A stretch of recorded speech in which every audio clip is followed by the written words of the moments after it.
We need a response team. The Avengers Initiative was shut down. This isn't about the Avengers. These people may be isolated, unbalanced even, but I believe with the right push, they can be exactly what we need. War is it won by sentiment, Director? No, it's won by soldiers.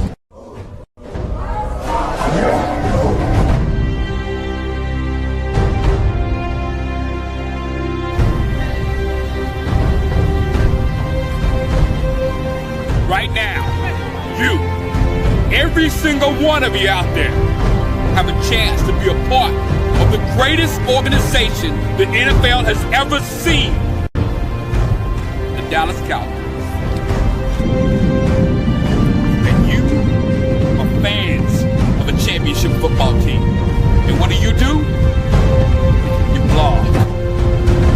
You blog so hard that you're running up and down the internet all night long. If it's 4 o'clock in the morning and you got to get another story out, you blog. You know why? Because you know more about your team than anybody else. There is 32 teams in the league.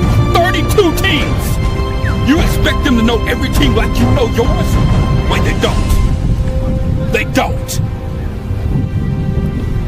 And how do you do this? You go to the Dallas Cowboys show, you get a blog, and you blog about the Cowboys. You blog all night long about the Cowboys. You tell people what they need to know about the Cowboys instead of letting people tell you.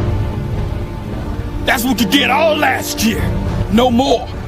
You know why? Because we have the internet. All you have to do is have heart. And you can do it. You know why? Because you're a fan of a championship football team. And a fan of a championship football team, they give everything. They give everything they got to help their team make it to the Super Bowl. And if you're not willing as a fan to give it all you got, then you go to the New England Patriots. Blog, blog, blog, blog. There's nothing better than that. Nothing more fulfilling. Nothing more special. Blog.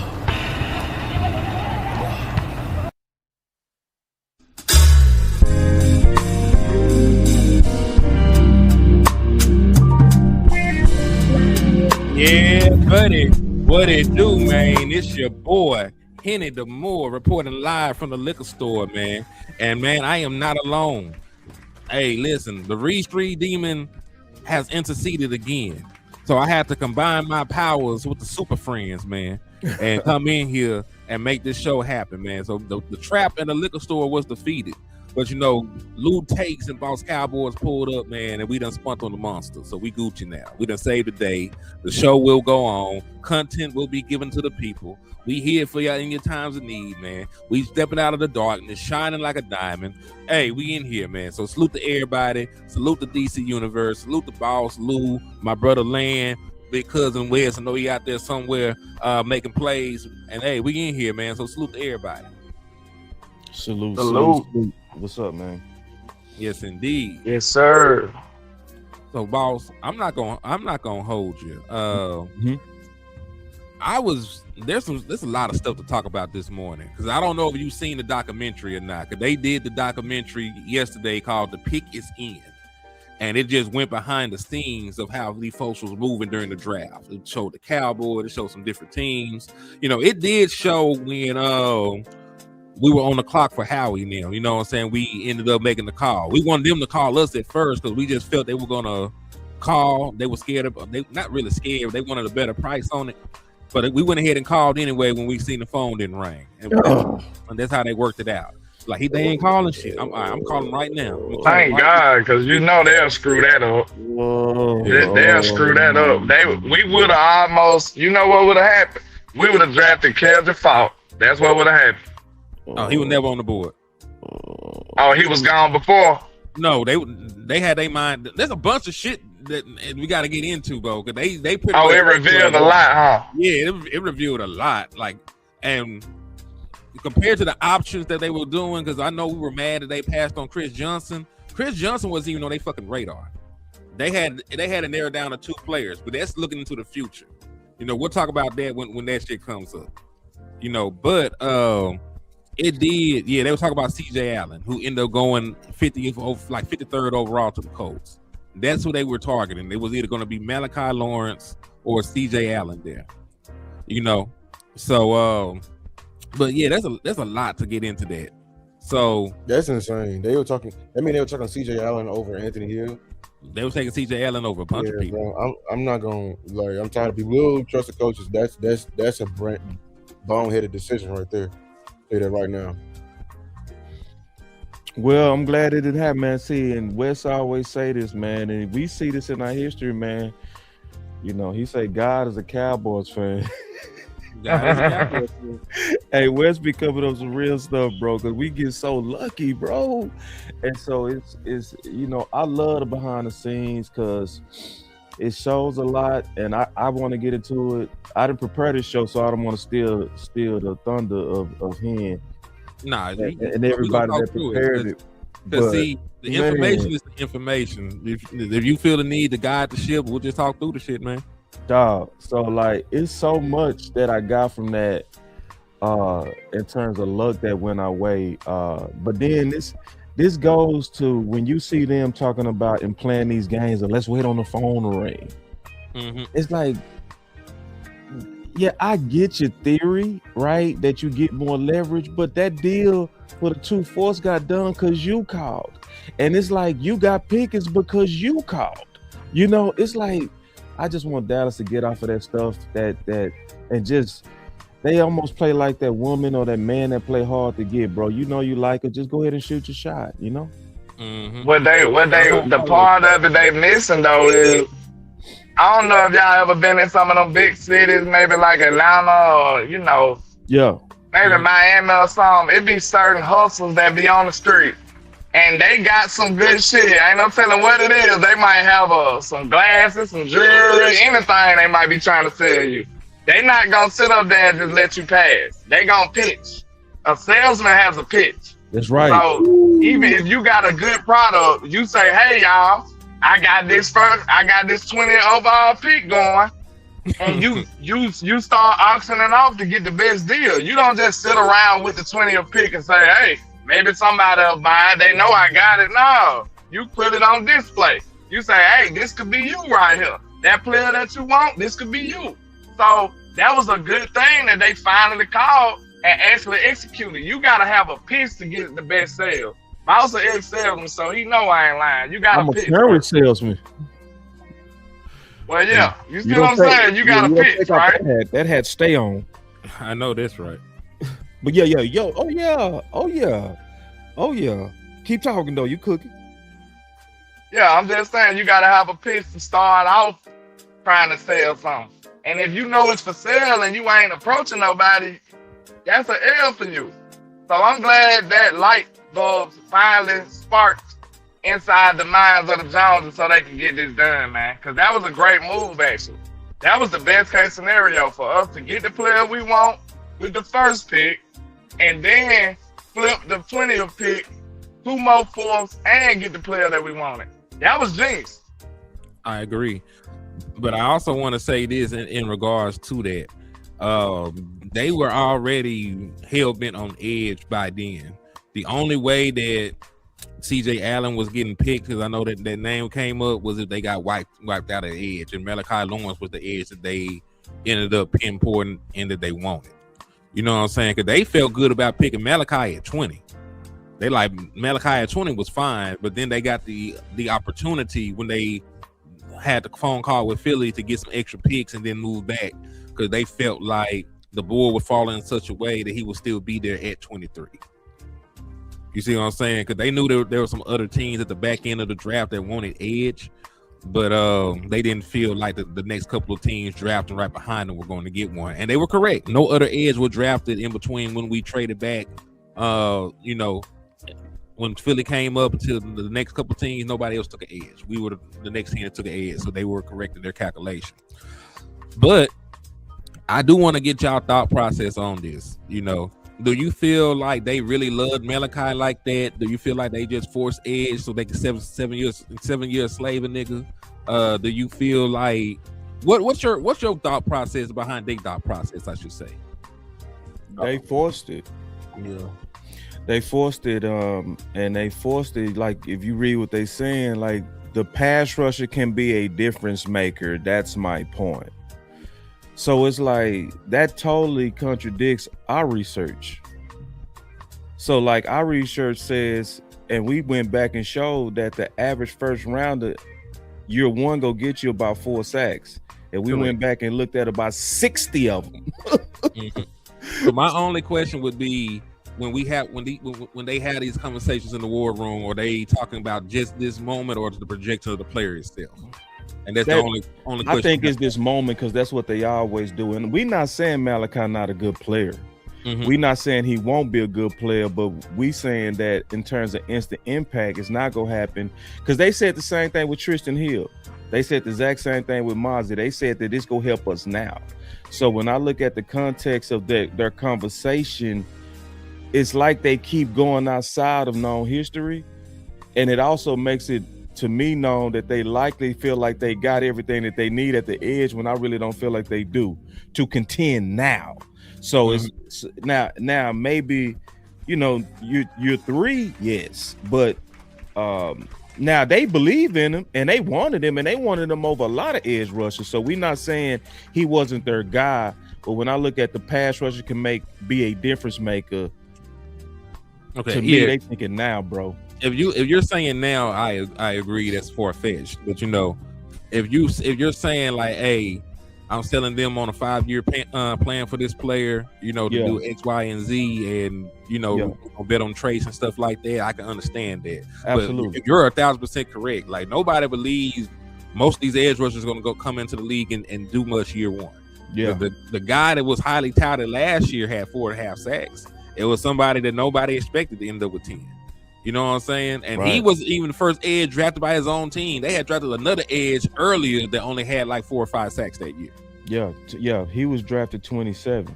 Exactly. And then the chances of an edge even in the first round, like it's only been 5 of them in about 20 years that had 10 sacks out the gate. So Von Miller, who else? Crosby, which I think Crosby was a 4th round pick. And so you can't even, like, if they knew he was gonna be a 10-sack guy out the gate, he would not have went. He would went top 5. Yeah, exactly. He would went top 5. Y'all check this out. I took the initiative because you know me, I try to be fair. Now we know sacks. I view sacks as, you know, very impactful, and that's what I want to know. So I did do the next step of the research and ask, what was the pressure rate? Because we do know, just being fair, pressure rate does matter.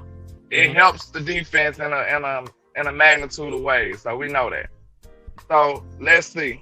The pressure rate for Will Anderson was 21. That was great.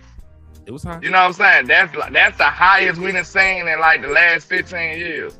Michael Parsons was 19.4. Hutch was 17.5.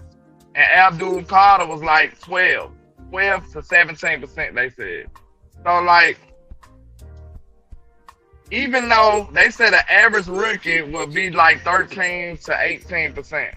So, even that stat is not in our favor.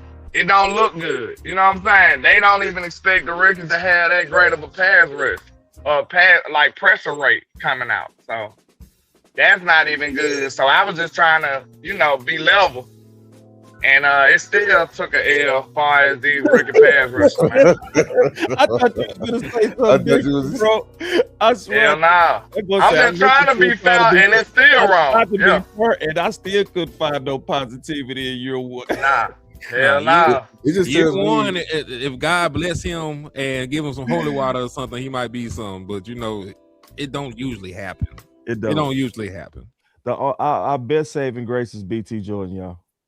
It is, but I'm gonna be honest with you. You know, I mean, I guess they picked the best player in that situation from their board at that time. I just hate their mindset, and their mindset was reflective of the fan base. They went in hungry at positions, they went in drafting hungry at positions. They did. Listen to the conversation. Oh, we just got to get it. It's the same conversation they were having when Monson was on the board. The same exact conversations when we took a Taco on the board. It's the same exact conversations. And they always do it in that 20 range. And it's like, so like I'm not like I can't be mad because these names they mentioning, I just don't like none of these names. I think Malachi you could say is the best one, and I hope he can turn out. But like no, you was thinking about taking CJ Allen right there over all the linebackers. Then he stayed on the board another 30 picks, Lou. They was.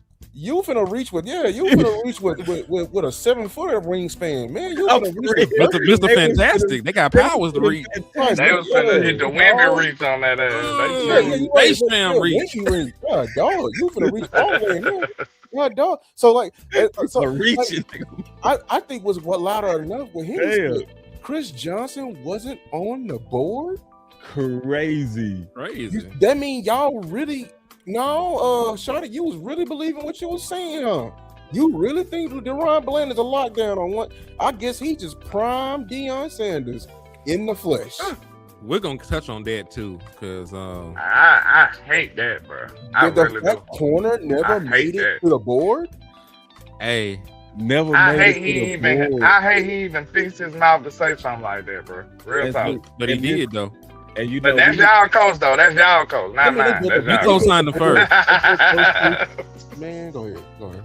Hey, pull up the projected starters for me, please. Which one? The 4-3? I mean, 3-4. 3-4, the 4-2. The 3-4. Because it did numbers when I dropped it. Shout out to the brother Jern. But they was mad as a motherfucker at me. You know why they were mad at me? Why? Because I didn't have Kobe Durant starting. But this is the kicker. I think Kobe Durant should fucking start. But this is who I think is going to start, and that is the issue. And that's what I want to talk about. Because we said so ourselves, coming into the season based on the film of 2025, Kobe Durant had the best film of any of the cornerbacks that are currently on our team. Bland is in everybody highlight tape. He's out on the ground looking up like he's looking up to the Lord for help. Rebel up there running around like he's slew-footed, like he dragging his leg and shit. Right? Not great tape from either one of them guys last year. Kobe Durant is out there competing. He's not the world's greatest corner or nothing like that. I'm not sitting here saying that he's an all-pro and no shit like that. But he's a guy that had 6 interceptions last year.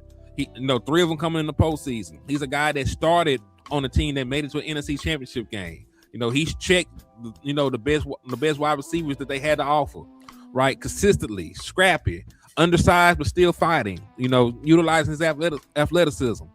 So my point is this. How do you think the politics play out in Dallas? Kobe Durant is the best corner, but he's on a 1-year deal. And you got Siobhan Revel, who was a top 100 pick by the Dallas Cowboys, and they gave him a nickname before he ever played. He was the Condor when they drafted him, right? They gave him a nickname. They manufactured a superhero with Siobhan Revel, and then they paid $90+ million to Deron Bland. So really, I want to know: do you think Christian Parker is gangster enough to bench a son or bench a $90 million man for Kobe Durant because he's better? Yeah, that's interesting because if you think about it, them two players got a lot of stock on this team. But I'm looking at it. I thought his name was Deron Bland. I guess it's Deion Bland. I'm fucking with Shotty. It's Deion Bland. So I don't see how he get either one of these guys off the field. And then Caleb Downs gonna be pretty much the slot corner. He's a slot. Yeah. And so I don't really see how he get neither one of them out the field. And he's gonna have to be playing considerably better than Siobhan Rebel to get him off. And I ain't saying that Siobhan finna hoop, but they gonna want him to be the starter, bro. They didn't waste a draft pick on Siobhan Rebel. Wait for him to get healthy, have him out there with a knee brace on and all that, to not give him a fair shot when he get healthy. So we'll see. Kobe gonna have to come out there and hoop like Kobe. That's what he gonna have to do. Mm-hmm. I think this may be the call me delusion. This may be the perfect year. I think it may be easier to get Deron off the field than Siobhan. Because I think it might be the contract. Contract, yeah. I mean, what I'm saying? They did it last year with Diggs. The moment they can get out of his contract, that's when they started getting fishy and wishy-washy with it. if Deron Bland's name gets spoiled and riding with the fan base, yeah, that's going to allow a pathway for Kobe Durant, in my opinion. Now Ravel, for him to get off the field, it's going to have to be like, okay, the knee, you back from the knee, and it's like you not that much better. You know what I'm saying? Like, and now we're putting you in conversation with Kalen Carson. You know what I'm saying? So, I think Kobe Durant can make his way to the field. We got too many defensive back coaches for them to not play the best guys. I'm just being honest with you. You got like 4 coaches in that room. So, yeah. I think it's going to come down to the money. So they paid Deron Bland, so he go play. And is as much as we all like Christian Parker, he don't sign the checks, and I think it's gonna be a money thing. So Deron Bland, they will at least start with him for sure, and then it should be if life is fair, open for all of them, right? Just to compete and then let the best man win. Kobe should start over Jamon Rell. He should, because he had much better film in the NFL for a longer period of time too. So that's gonna be the battle that lets us know if the Our Guys philosophy is still trying to have kind of like its smell on the team. And so for people who don't know what the Our Guys philosophy is, that's where the Dallas Cowboys favor their draft choices over outside free agents. So if life was fair, it really should be Deron Bland and Kobe, but life is not fair. So I'm going to segue because we just talked about the possible politics there at the corner position. Boss, if you look at that graphic, and I was having this conversation with Landlord, if they did bring in an outside edge rusher, which one of their guys are they willing to take off the field for him? And I'm not saying that the guy that they bring in isn't better. We know that he's better. We bringing him in and trading for him.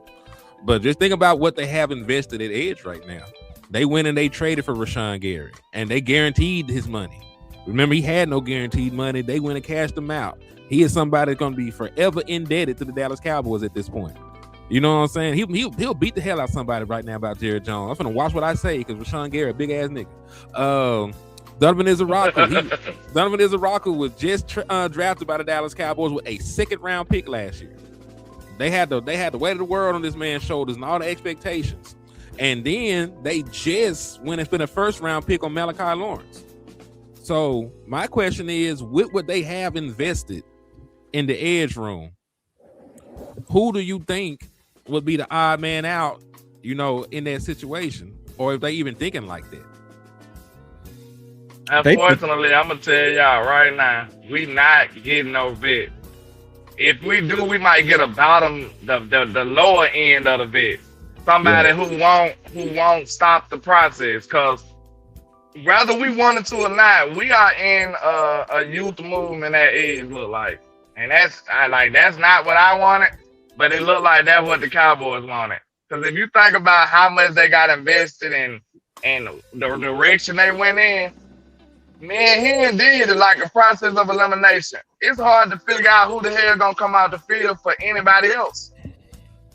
That's even doing it when you thinking about who you got on the team now. Because I told him, we know James Houston can go get a sack. Who you taking out the field for James Houston? He got to get some reps in certain situations, I feel like. I said Malachi. Which the first one you going to take out the field for James Houston?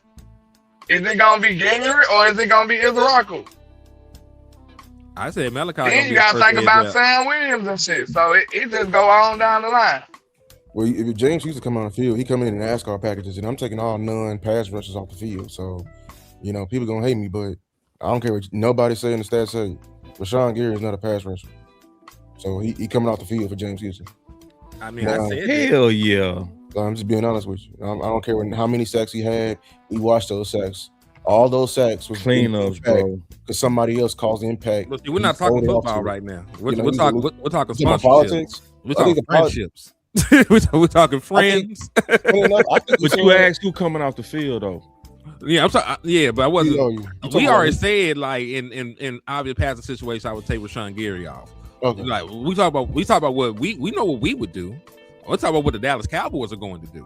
That's why I'm trying to differentiate it. It's probably Ezeraku. Because Ezeraku is not their guy. Ezeraku was White Cotton's guy. You know, Didn't I say that here last night? Yeah. I said that. I hate that shit, bro. But he I is a said second round that. pick though. I ain't never seen Jerry. Listen, Jerry loves second round picks so much he let a murder case play out. I mean, let but a at the same time, I think he don't value second round edges. He get a second round edge, like, you know what I'm saying, like a penny on the floor. Like we've been how many years in a row we've been picking second round edges. That's why Them hoes don't never work out for real either. they was trying to take Malachi in the second round. That's the whole reason why they was trying to get out of the first round with that second pick. They was gonna do it again. I was gonna say that I think they love second round edges. They hit on DeMarcus Lawrence there. They didn't get a chance to see what Marshawn Nealon could be because he passed away. So they're not looking at that as an L. Donovan Ezeraku just got here, so they're not looking at that as an L. So they don't really. Sam Williams, he's They still should here, look at Sam as an L. They should. but he's still here. They still give him opportunities to the point like they invested second round pick in this nigga and they would I don't not think let they're him gonna go. give him much opportunities. I'm just being honest with you, because y'all calling this the movement of youth. I'm calling this the movement of numbers. They throwing numbers at this position, dog. And I'm not trying to be disrespectful. They just don't have any impactful guys. Like they took like almost 3 edges in this draft, bro, or 2. You know what I'm saying? We took a guy that they're gonna play at interior linebacker, and then Overton is gonna play 3 tech. We really like took 3 edge rushers in this draft. 3 people that could rush the passer. You know, and like I'm saying, like, just you know, just situational. You know what I'm saying? Mm-hmm. I'm being honest, I don't think Sam Williams have a chance this year to get on the field on like defense. Like, you know what I'm saying? Because they just threw too much numbers at it. And you still got Maris. I forgot DJ.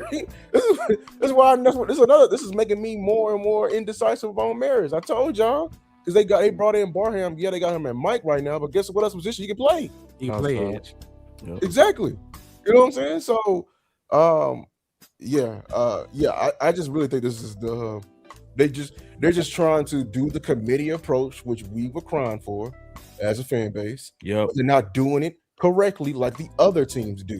The Yeah. other teams pick every specific position. They treat the committee on every team like you supposed to treat like your lineup for like in baseball. You know what I'm saying? Putting your designated hitter right here, you know, putting a guy you got like that can really fast on base, putting a contact hitter. I ain't getting too much into baseball, but I'm just letting you know it's a method to the madness how they do it over there. I'm letting you know right now when you want some hitters to line up. Over here in Dallas, we see Stephen Jones heard committee, he heard cheap. He turned into Mr. Krabs. I'm just being honest with you. And I feel like that's what he's doing. And now we're disguising it as, oh, these are Christian Parker guys, that can be in itself in the truth, but it may not be the whole truth. It's definitely not the whole truth. And we know it's not the whole truth because the very, very, very, very first guy that they made a big push for was Crosby. They made 3 big proposals before free agency even started. We was all in on trying to get him, except we wasn't willing to pony up 2 first. If the Ravens didn't step in the very last minute, Crosby would have been the Dallas Cowboy, which shows you that was a premier thing that he was pushing for. And so then they started to settle for the other guys, if we've been honest on how history really played out. And Eric said, don't forget about BT Jordan. We didn't. But listen, BT Jordan is dope, but he is not Doctor Strange. This nigga do not have magical powers. He ain't just gonna magically fix everybody. If you sorry, you know, you can only be so good on the BT Jordan. You know what I'm saying? Like, he can't turn water to wine and no shit like that. You know what I'm saying? How many Max Crosby's did BT Jordan create? Right. 1. It's been 1. Yeah, and he trained a lot of them. A lot of them. Why everybody else people. ain't all pros? We need somebody to go. Why everybody one of this ain't? But he do got more all pros than Max. The way y'all viewing BT Jordan, everybody he touched should come out with at least 7 sacks. Let me ask y'all this though, in hindsight, because we know it's 2020. I know we wanted Max, but now that you got Caleb Downs, would you would have still went and got Max, or you think you decent now? Max. It's just because of position. I love Downs. Yeah, and it's no knock on Downs. It's your defense is way more unstoppable if you have a premier pass rusher. So we already know Quentin Williams is gonna draw doubles We know Max will draw doubles. You can't double both. So if you put both of them on the front, you basically guaranteeing that once somebody go be one-on-one, that's unstoppable. You see what I'm saying? It would have made your front scary as hell. And that's loving downs, but positional value wise, proven in the league wise, you got to go with Max over Downs, just period, all day long, like, and without blinking. And that's not saying that Downs ain't finna be like super dope. It's just that when it comes down positional value, it's a reason why safeties almost every time slip in a draft. Yeah. And we had this conversation. Did we not? That safeties usually fall down the board a little bit. Yeah, you the one that really kind of showed the pattern on that made it that I'm gonna go pull that clip because you called it. You said it a long time ago before anybody, bro. You said it like 3 months ago. You said looking at the pattern of what really happens in the NFL is a very good chance we go get Downs because your dopest safeties almost always slip. You called it before anybody, bro. And I thought about it. Y'all don't care nothing about the injury in this equation. Who? Come on, Crosby. With Max Crosby. They already knew clean that. up, bro. They lying, bro. I'm telling you right now, they flat out lying. Because one, there's a gray area which you can make a physical say anything. Like you can lower the bar on what to pass and you can raise the bar on what to pass. Everybody, and I 100,000% knew.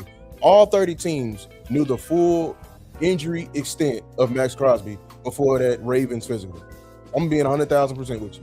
They all knew that. We ain't gonna play. We're not gonna sit here and play dumb like they did not. You know what I'm saying? Didn't he have an injury at the end of last season or something though? For real?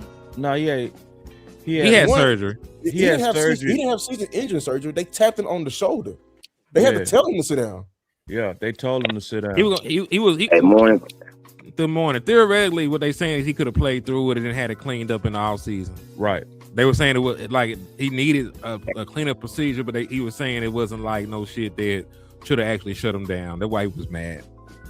Okay, I got you. Hey, fellas, you guys remember when we brought in? This is a long time ago. But y'all remember we brought in Hardy. He was coming off the suspension and the injury, and everybody thought that he wasn't going to be able to play, and he miraculously passed the Dallas Cowboy physical and got signed by us and had no problems. Physicals are what you make it. You know what I'm saying? Like, your physical, it's your physical.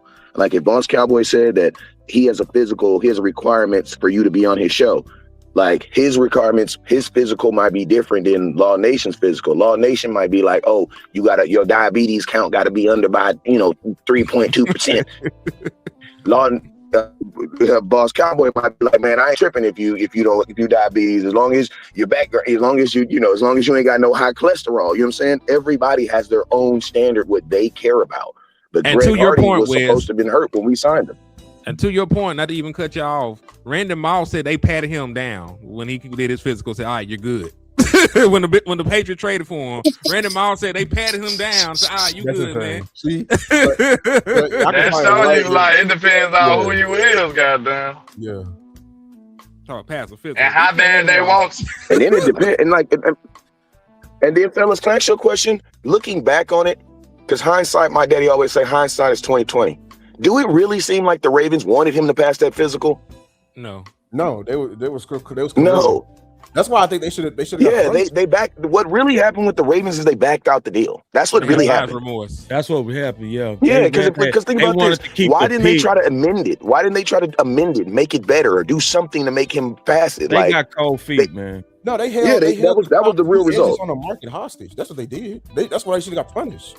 Then when they got Trey, bro, they wanted them picks, bro.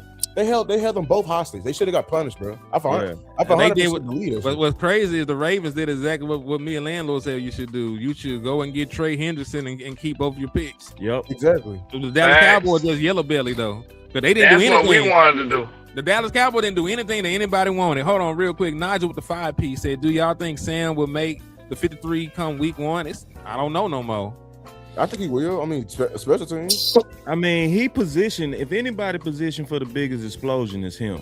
If anybody's supposed to if anybody's supposed to truly benefit off BT Jordan, is him, because he the one that's the actual freak out the group. He the real freak. He the 4.4 speed guy.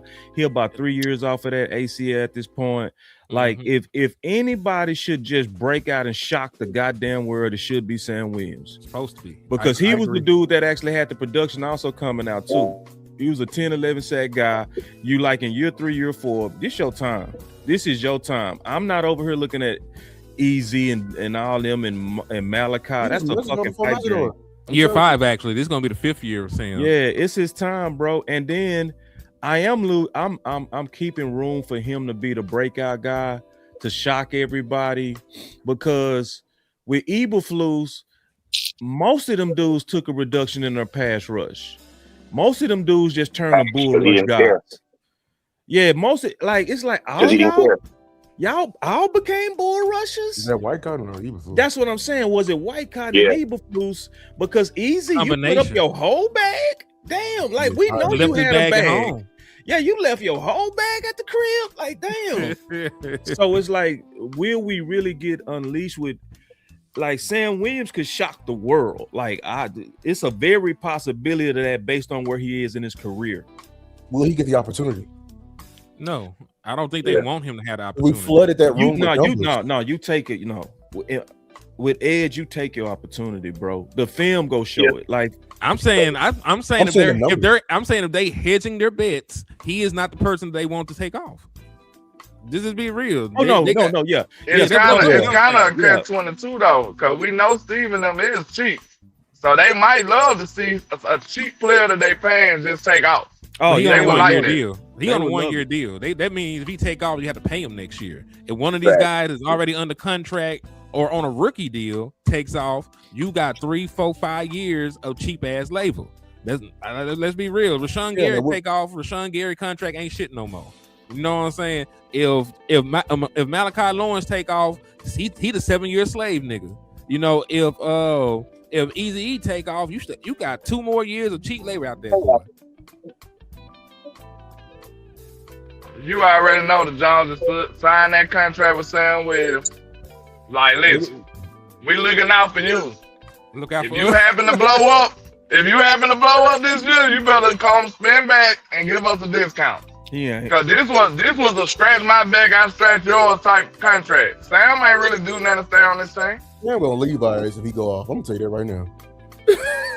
He gonna leave us. I got my money. I was gone. Hey, I was gone. He gonna leave us so fast. He ain't gonna give us a discount. He'll be the only time he get paid too. Because when he leave us, it'll be year 6 for Sam. Like, he ain't gonna get too many more opportunities to get paid. So if somebody's willing to give him some money after this year, he's gonna have to go take it. Yeah. He should take it. Hey, to be honest with you, Sam Williams is not your surprise guy. He's your about time guy. Because, like, be honest with you, with the Sam Williams, you're not looking to get something new. You're looking to get what you already knew you had in him. So, like, Sam Williams, he can surprise us, but I don't think his surprise is going to come with a reservation. It's like you've been trying to get her to cook, and then all of a sudden it's time to break up, and now she's talking about she cooked the whole dinner for you. You like, all right. I mean, I'm going to eat it, but it might be too late for this. It may be too late for this. But then I'm going to ask you guys a question. Do you think the Cowboys value the money that they've already spent more than the money that they're spending right now? Because that's what Sam Williams is. He's a player that we've already spent the money. So now we're trying to get our return our investment on him. Like, that's what we got from Sam. This is why they gave him a deal, because you only had, 3 actual years of Sam Williams under his rookie deal, because he missed pretty much the entirety of 2024. Entire season, yeah. He did miss the entirety of 2024. So, the year when he was supposed to excel and explode and have an opportunity to play beside Michael Parsons and all that other stuff and benefit from that, he wasn't even in attendance because he tore his leg up. And then, a player is never themselves their first year back from a catastrophic knee injury.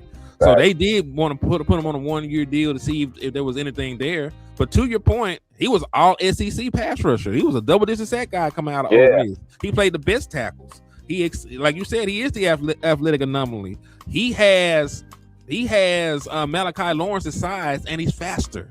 somehow he's even faster than Malachi Lawrence. Supposed to have his base and get off of stuff. He the You know what I'm best freak, saying? He the best freak on the edge right now. Yeah. So you were trying to tell you they lied That's about why I it. told y'all. I made that a comparison. I said we getting so hype about these players that's in the combine. I can name you several players on the Cowboys who would look excellent in these drills, and you hate them.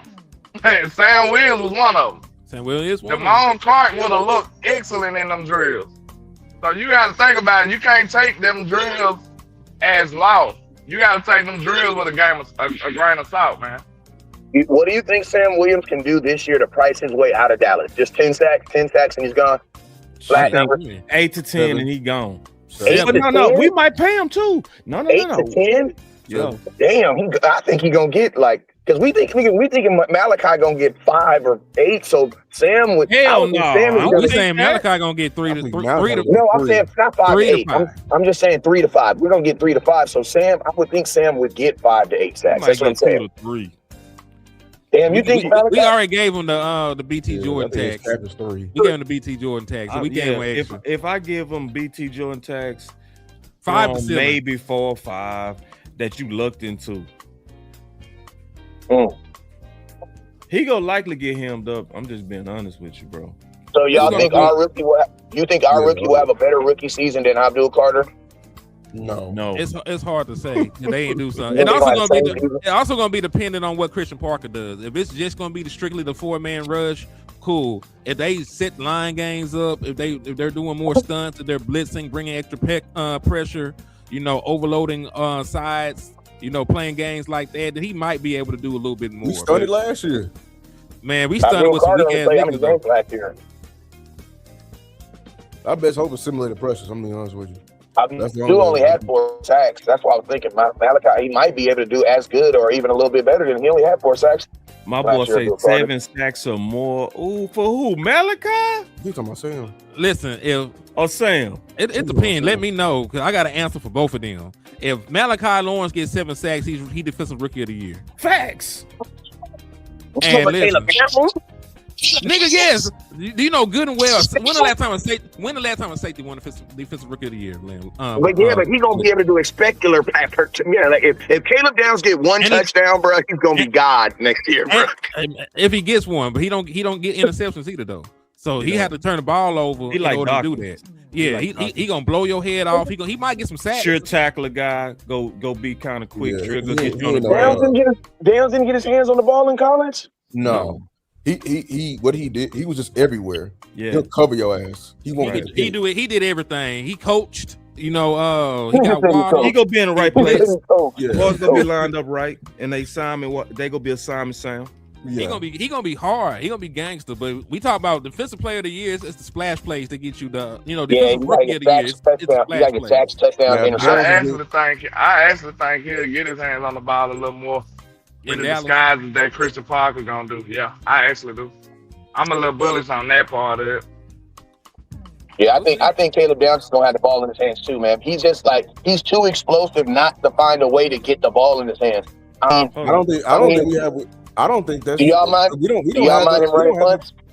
I don't think we have the coaches that preaches turnovers. I'm be honest with you. If you wanted some turnover, you should have brought in some turnover prone coaches. If you wanted that. It's just a certain mindset you got to teach with it. Like, think about it. Ryan Smith, he's a back coach. His main thing was touchdown prevention. It wasn't picks. It was touchdown prevention, and they ran a cloud coverage as well. You know what I'm saying? I mean, what's my guy that came from the Green Bay? You know what I'm saying? Like, none of these guys are not like who we had before. Al Harris. If we had Al Harris, I'm with you 1,000%, because Al Harris gonna preach getting the ball from day one. I don't think these coaches. To be honest, though, like that is more of something that you can depend on compared to turnovers, though. If I can stop you from scoring, which one you think happens the most? Turnovers. Yeah, but turnovers or stopping somebody from scoring. How can your plan for stopping someone from scoring is going to change? Especially in the playoffs, we don't get turnovers in the playoffs. My boy Noah said that Malachi go get 7 sacks. I put it like this: if Malachi get over 6 sacks or 6 sacks, they need to pay BT Jordan $50 million. for the He next. can never years. leave. I mean, BT That's can just what go I'm up on his saying. price. If BT Yeah, can go up that's on his what I'm price. saying. If he gets 7 sacks, bro, they need to put BT Jordan on a 10-year contract so he can never leave Dallas, bro. Make him assistant head coach at that point. Just Yeah, throw but you know what they're gonna. You know what they're gonna do if they put him on staff? They're gonna probably restrict him from working with outside athletes like from other teams. Right. And I know I'm gonna be honest with you.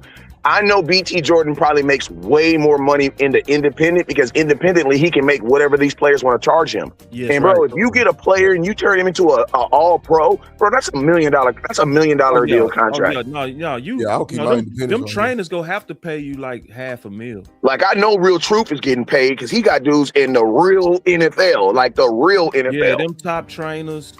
Yeah, you commanding per player. If Hundreds you get of all pro, thousands. yeah, you charging them dudes $250 up.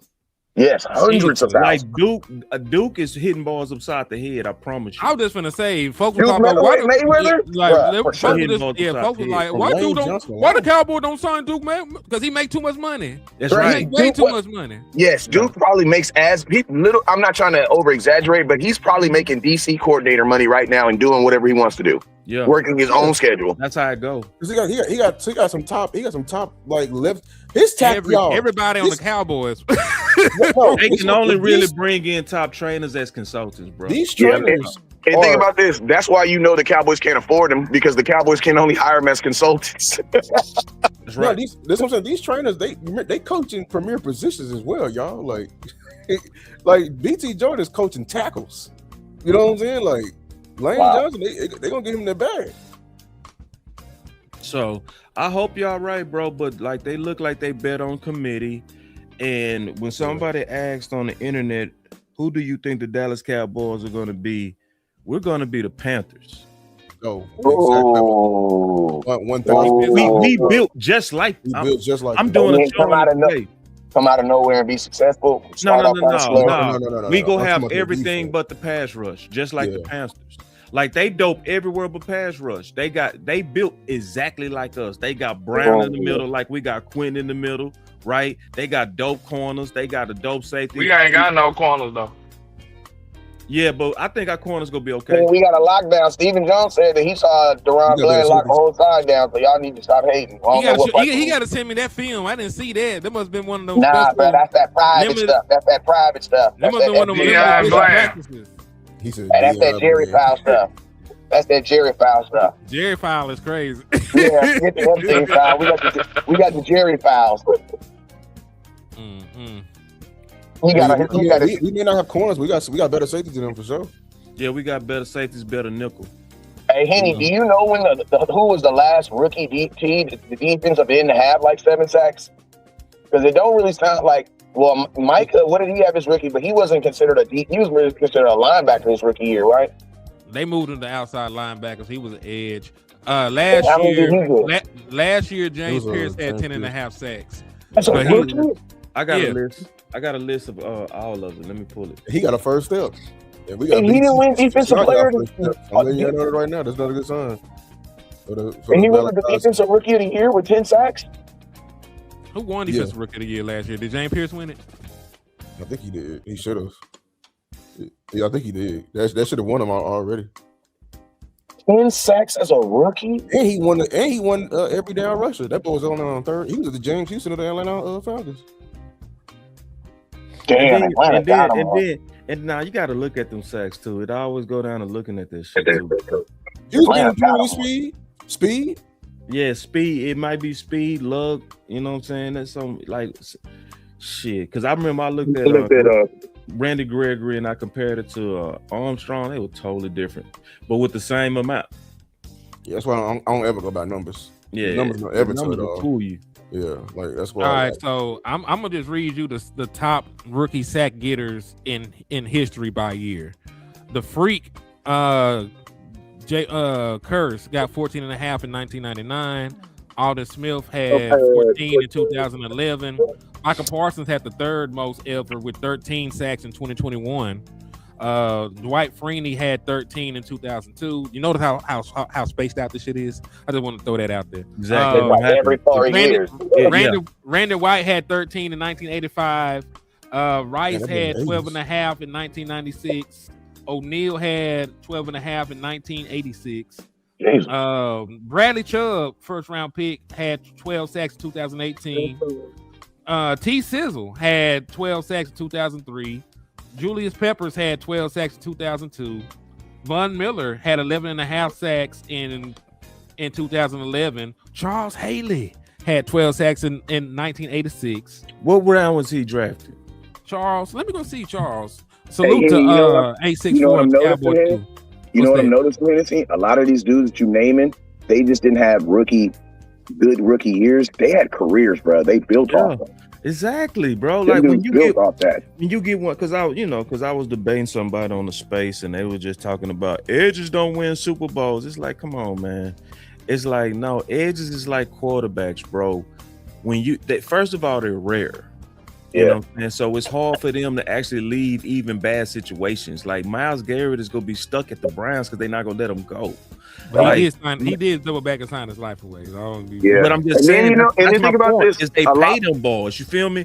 And so it's like it's just not that many of them. And just because you haven't seen them, and somebody said like, and I was gonna answer him on Twitter. He was like, "Yeah, you don't need edge to win a Super Bowl." It's like, yeah, Sam Darnold proved you don't need a quarterback to win a Super Bowl. But if you had a chance to upgrade, you would. That's in a heartbeat. Hey, and you know what, boss? And that's and you know what else, boss? You know what else? The Super Bowl is, and y'all gotta catch me, feel me on this. The Super Bowl is the one game that's not won off sacks because teams aren't trying to throw the ball like that. No, Like- actually, it's the opposite, West Coast. I was about to say that you need a pass rush to win a Super Bowl. That is a need. That's not a myth. I'm telling you right now. I don't think in the game because a pass rusher would not have won the Super Bowl for the Patriots. No, I said a pass rush. A pass rush. Yeah. You don't need an individual guy. You need a team to do it. Yep, you're right. Because if you think about it, a lot. This like the past 10 Super Bowl winners, they've all been like top 5 in terms of pass rush, like production. but they had the leading sack, but the leading sack getter, the guy who had the most sacks, has typically not been on that team though.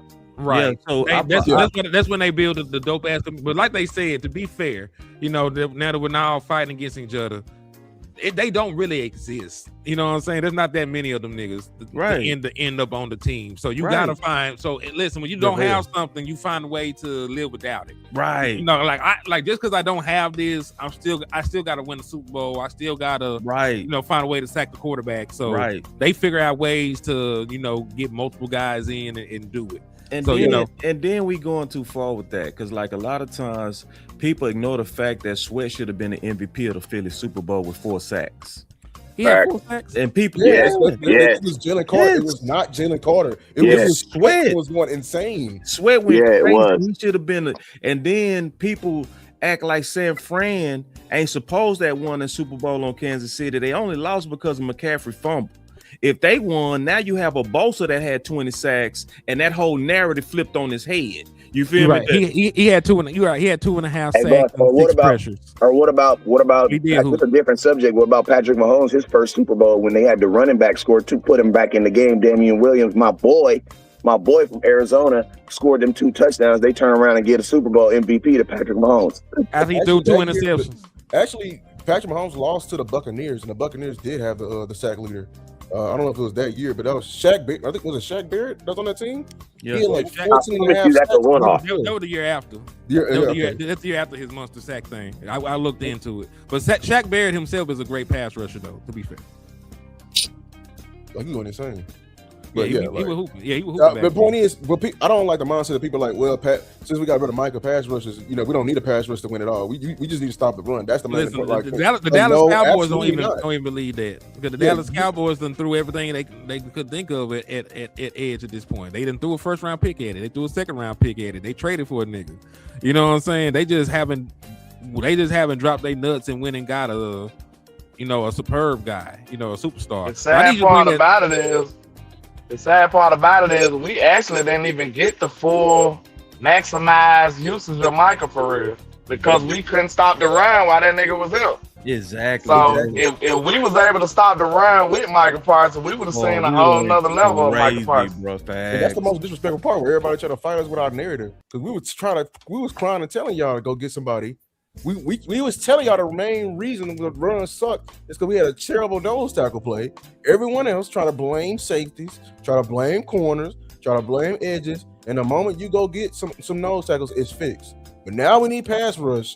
Now it's not edge. We're telling you again, we need edges, we need edges to have a pass rush. That's the whole job of an edge. They get paid to rush the passer. You know what I'm saying? Like, so yeah. I agree with that point. So what y'all think Micah would have did with Quentin Williams and Kenny Clark for one season? What you think he do? We would have had the best line we would have had the best line in the NFL. We would have had 25 sacks. On God, we would smack Miles get on his head. And you probably would have got turnovers too. You would have got ridiculous turnovers too. It would have been the scariest thing in the league. We would have had a line look like the Giants Super Bowl line. Right. Our line would have been looking like the Giants Super Bowl line. Yeah. There's waves of niggas coming in on some gangster stuff. And then think about this, fellas. And then think about this. In that same year, you're averaging 4.8 yards per carry in the running back room. Bro, your team would have been ridiculous. We would have won a Super Bowl, bro. Because Dak had the best offense in football. You would have had probably a top 10 defense, bro. You win the Super Bowl that year. Yeah. Boy, what? We would have been, man. Y'all want to know something, though? They would have said, y'all finna trip off of this. Y'all finna trip off of this right here. We got this right here let you know that Dallas, and I'm just being honest, bro, we don't really respect the defensive side of the ball as a culture. Man. And I'm gonna tell you why I'm right. Listen, Quinn Williams has been so low key in Dallas, bro. Like, we don't even understand that we got probably the best defensive tackle on the planet, and nobody's talking about it. Like, don't nobody give a damn about Quinn Williams, bro. Like, you don't even hear nobody talking about Quinn Williams at all. You damn near forget that he here. Swear to God. Damn, man. You probably got the same notoriety. That lets you know right there that Dallas is really not serious about defense, bro. We got a fucking monster on our defensive line, and ain't nobody. That ain't studying Quinn Williams ass. Hey, let me add to that, landlord.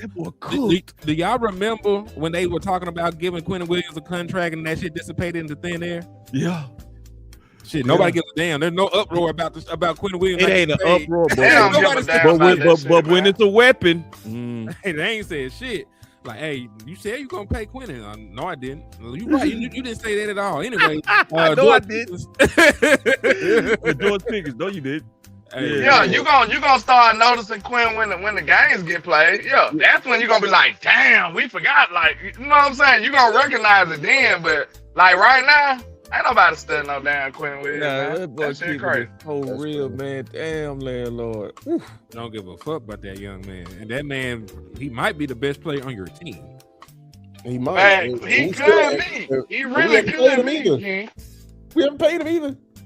Ain't paid him. Now you got him under contract for a couple more years, but you were supposed to, Jared. You said, well, we got to talk about him about the contract. We're gonna get some money back. We're gonna, do right. But you ain't did shit. Ain't did a damn thing.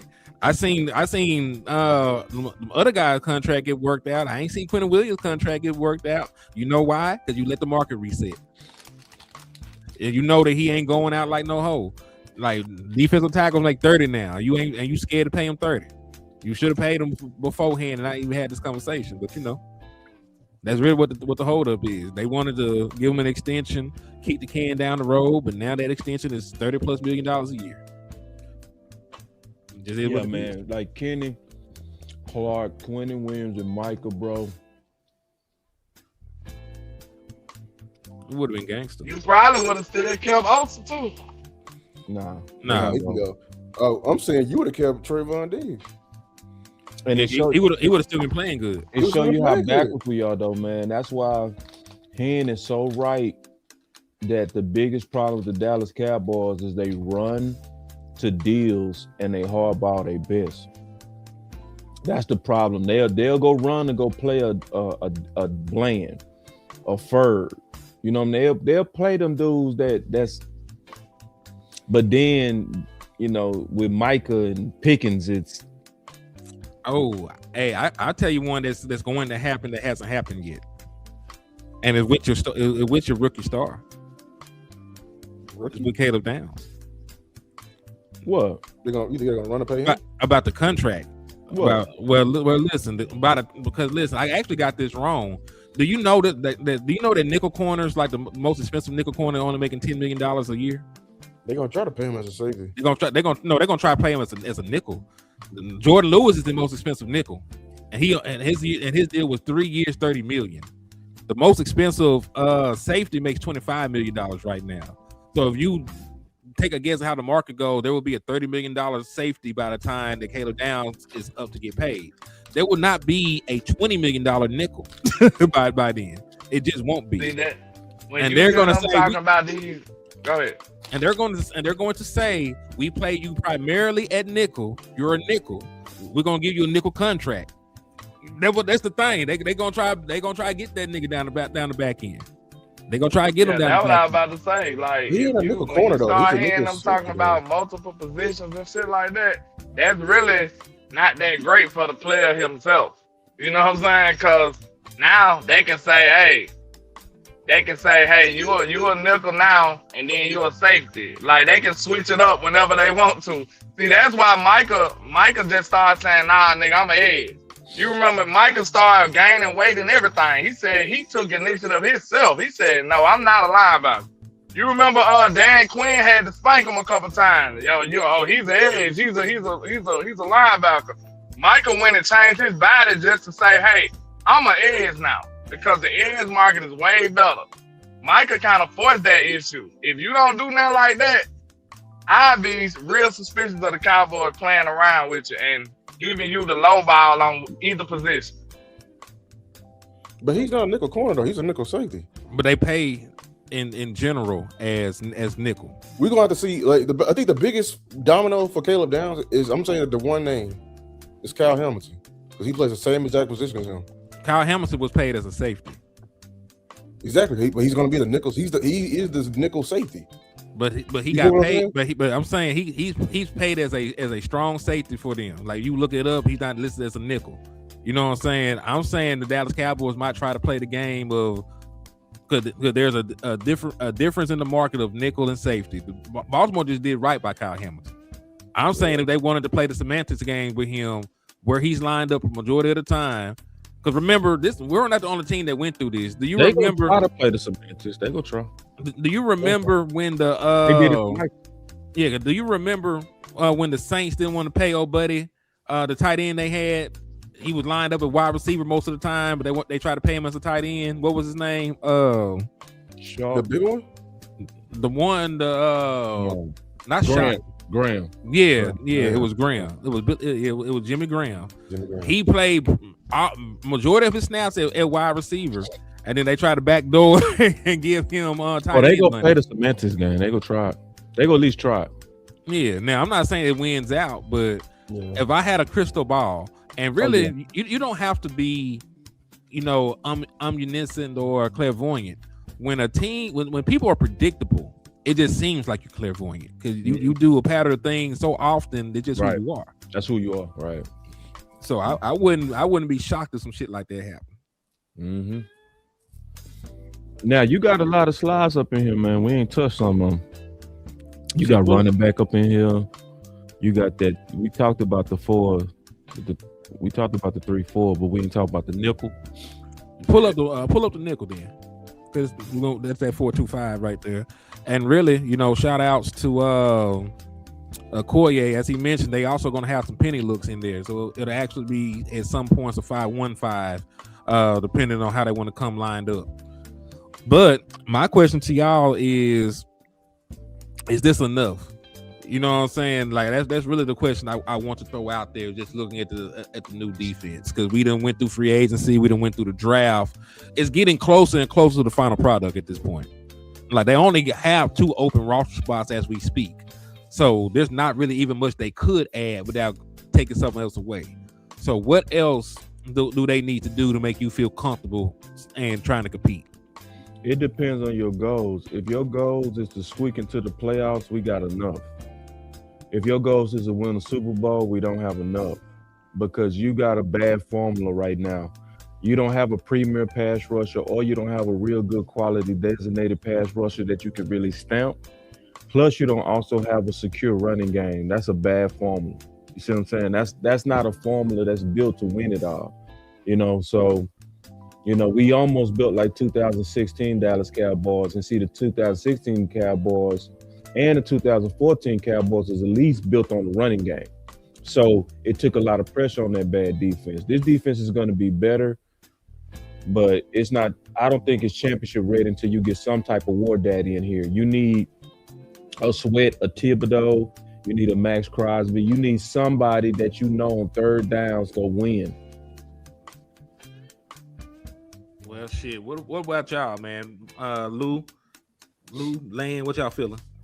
I mean, it's an adequate defense. I'm not gonna lie, it's not. I mean, I'm not gonna say that it's just not.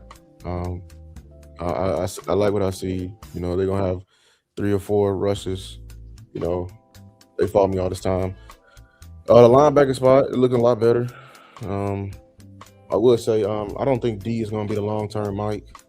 That's just me. I think he's here for Overshown's position because the way they're explaining it on the phone, playing in space and everything like that, that sounded just like Overshown's position. I think our long-term Mike is a Jay Sean Barham, especially if they can develop him in that role for the long term.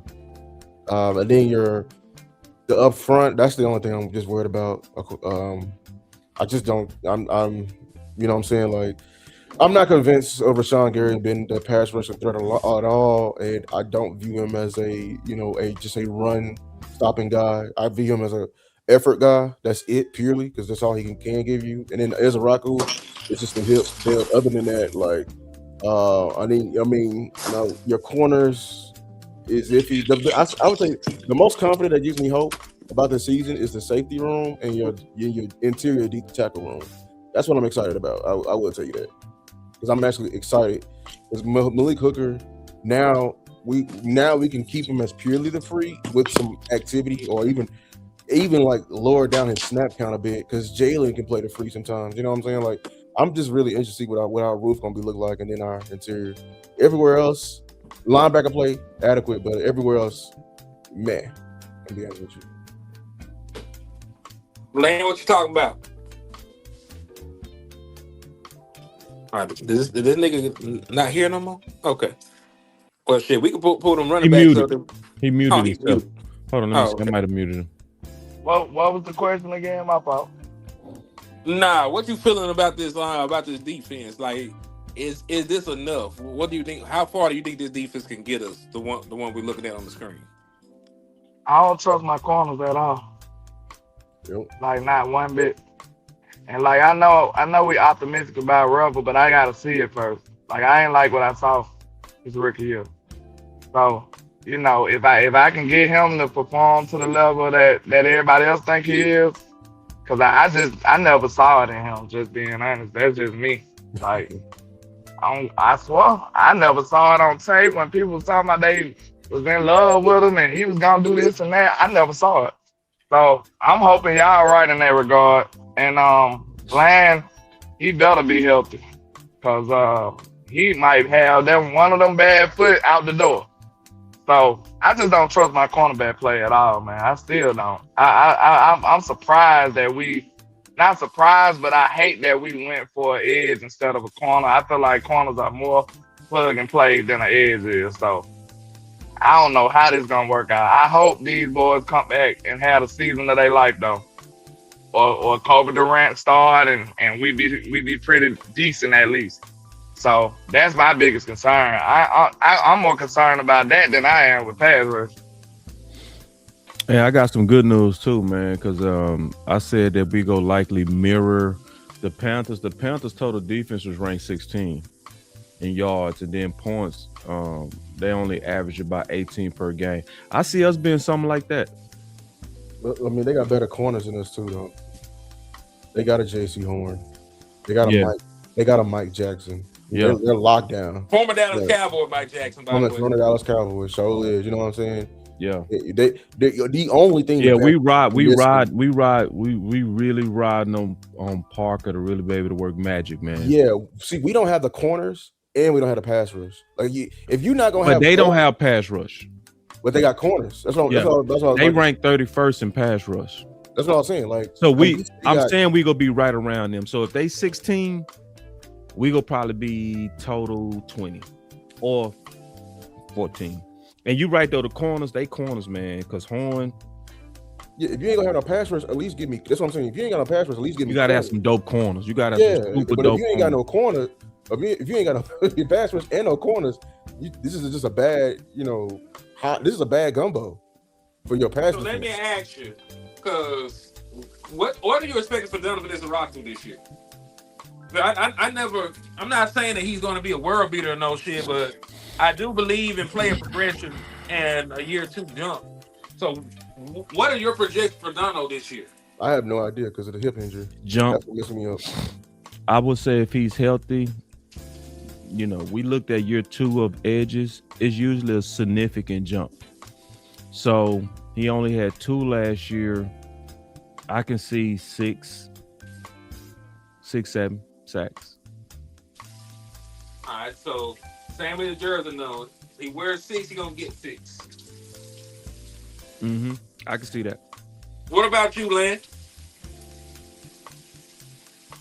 That injury bothered me, man.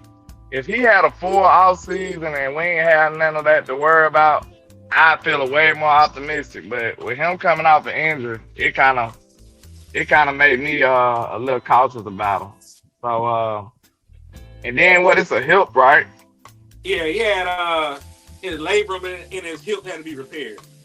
Yeah, you need your hips as a pass rusher. So I'm gonna say you asking me how many sacks he gonna get? Yeah, what's his production gonna look like? I'd say he might get about 4 or 5. Yeah, and that's how they gonna do this committee, because a lot of these guys we may be banking on high numbers, but if they ain't getting a lot of cracks at it, then hey. And I wanted to say one more thing about the committee, man.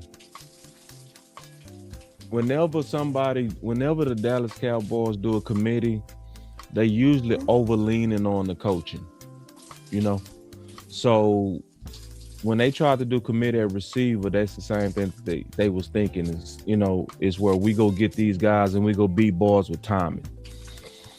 So it's right now, the Cowboys, to me, always do this to where we go try to go cheap in this area and try to get guys with traits and then try to make it up with coaching.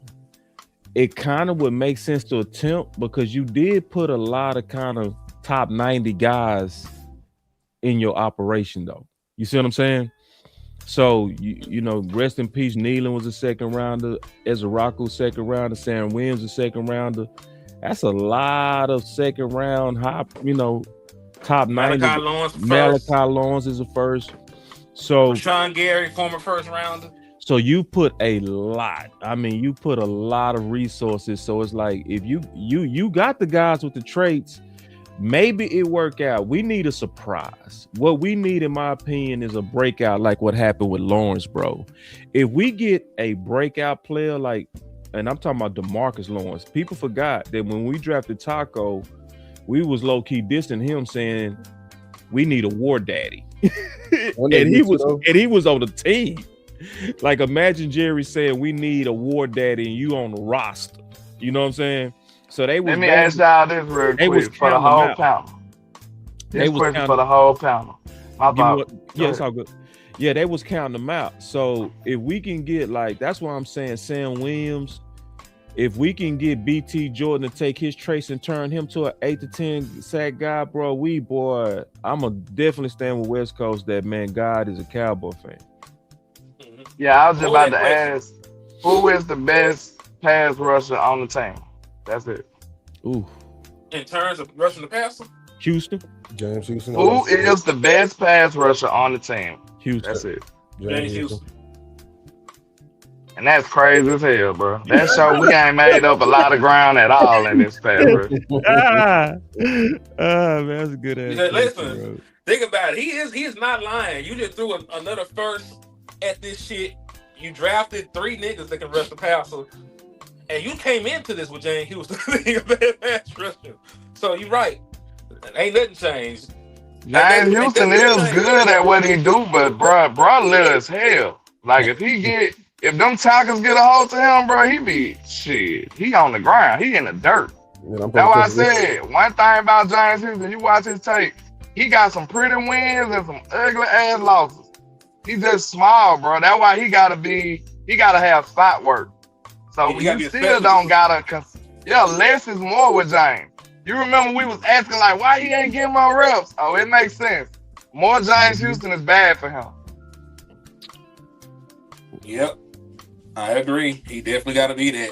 All right, let's touch on this running back room so we can get out Hold of on, here. okay. You say Rashawn Gary's the best pass rusher on the team. Based on what? They're gonna say the numbers, but we already went over there here. That's cap. Now we looked at it. Like you got to go look at them sacks, bro. Mm-mm. Yeah, his sacks. He had majority cleanup sacks, bro. It's good effort, but he not somebody that look at Star. What's up, Star? No, to be a good What's passer, up, fellas? adequate, you need to be able to beat my tackles. How about that? Ooh. He didn't beat my tackles. He couldn't do it. Yeah, he got handled. All three of them. 3. They ran a train on that nigga. Somebody saying Gary for sure as the pass rusher over Houston. Like, okay, let's keep it real, y'all. Gary wasn't better than Clowney. He wasn't, and that's a fact. I'm talking about with way less snaps. Like Clowney had way less snaps and way more production than Gary at Green Bay. So, Facts. all right, running back. What's up, Star? What's up, fellas? How y'all doing? Living, man. So we living. She said, I'm coming to church. She said, I'm coming to church. Hallelujah. Yeah, I thought I was like, instead of being in the comments, I'll just chime in on the live show. Hey, that's the purpose of DC Universe. You just got to jump in, man. Exactly. Yeah. Well, we talked about a lot. Shouldn't we hear from Star? Because she got something to say. She came in with something on her heart. What's on your heart? What you got to say to the church?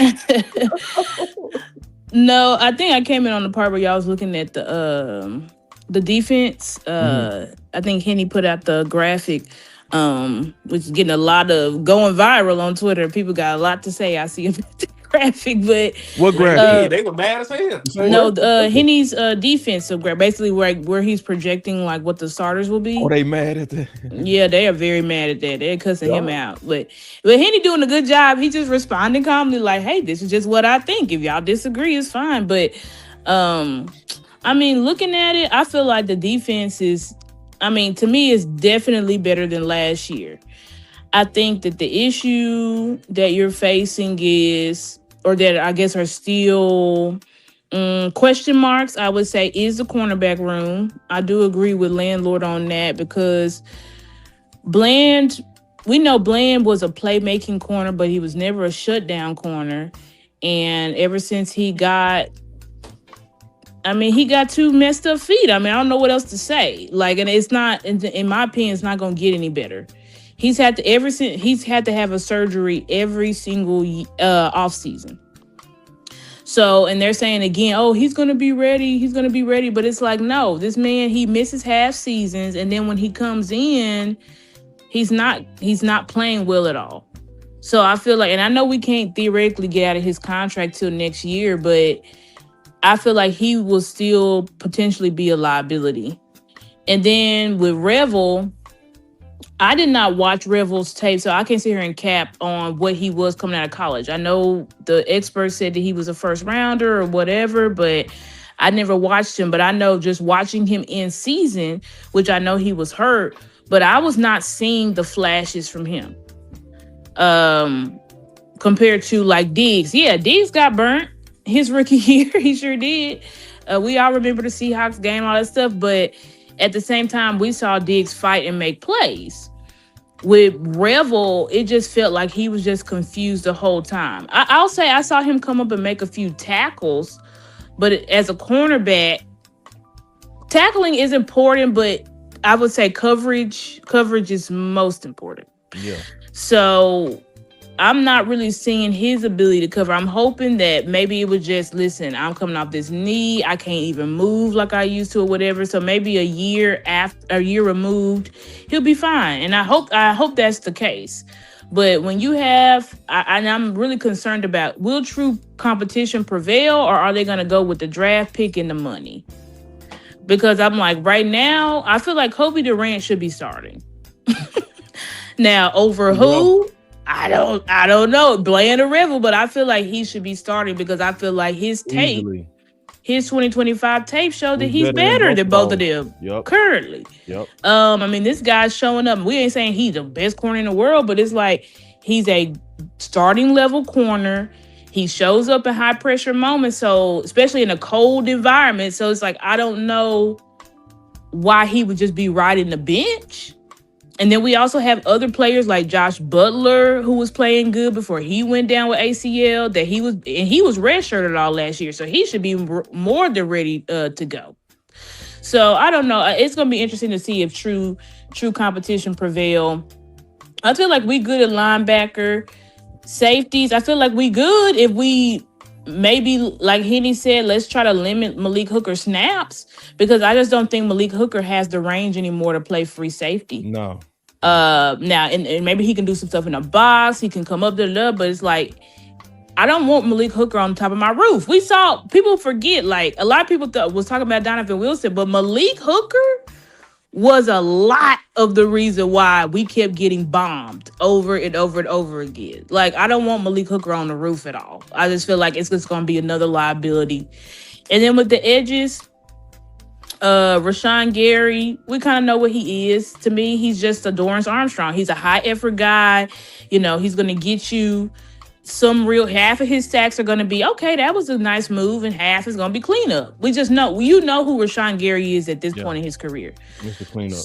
Yeah, he's just, that's just how he is. High effort. He's a good player, you know, plays a run, but it's just like he's not an elite pass rusher by any means.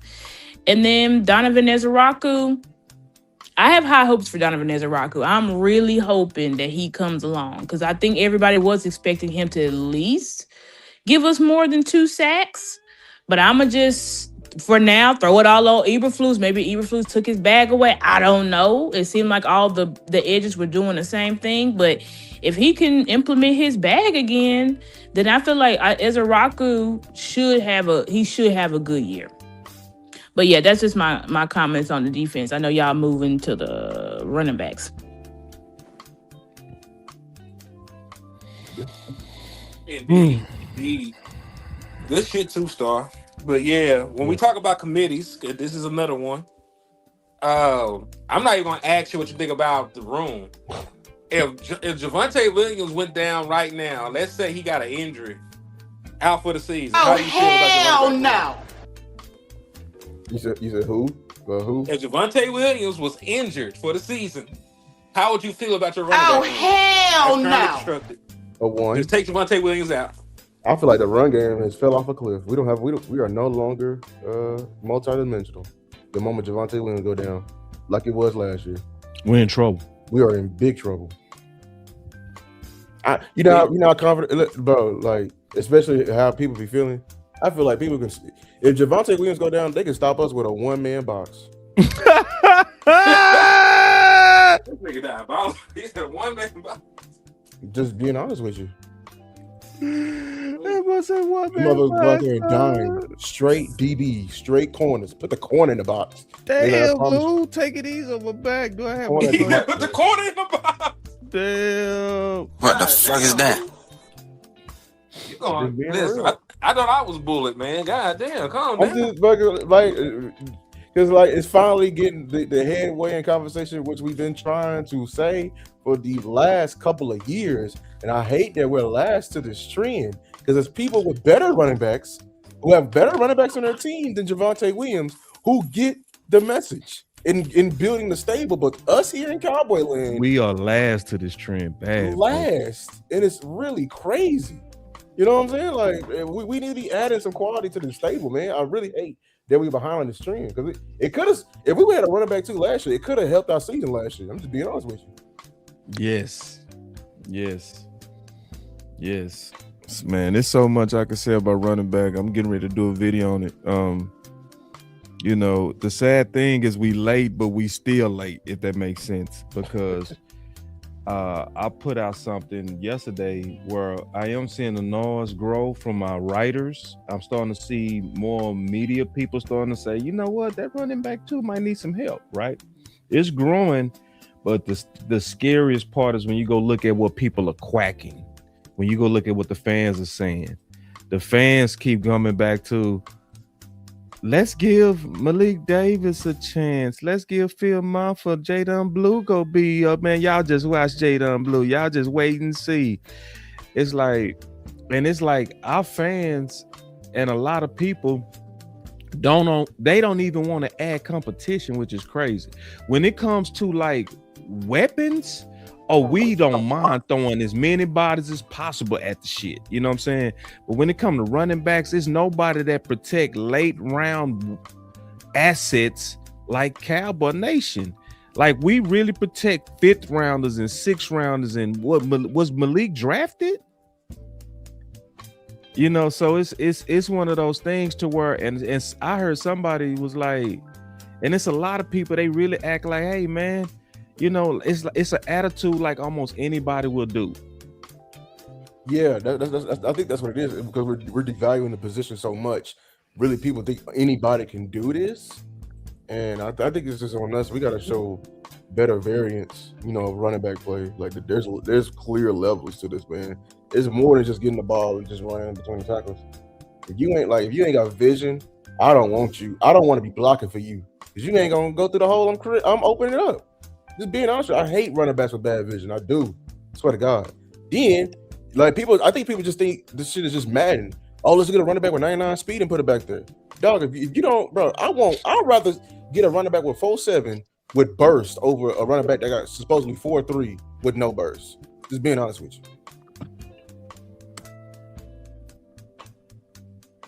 He said, okay, my brother said, y'all kind of sleep on Blue.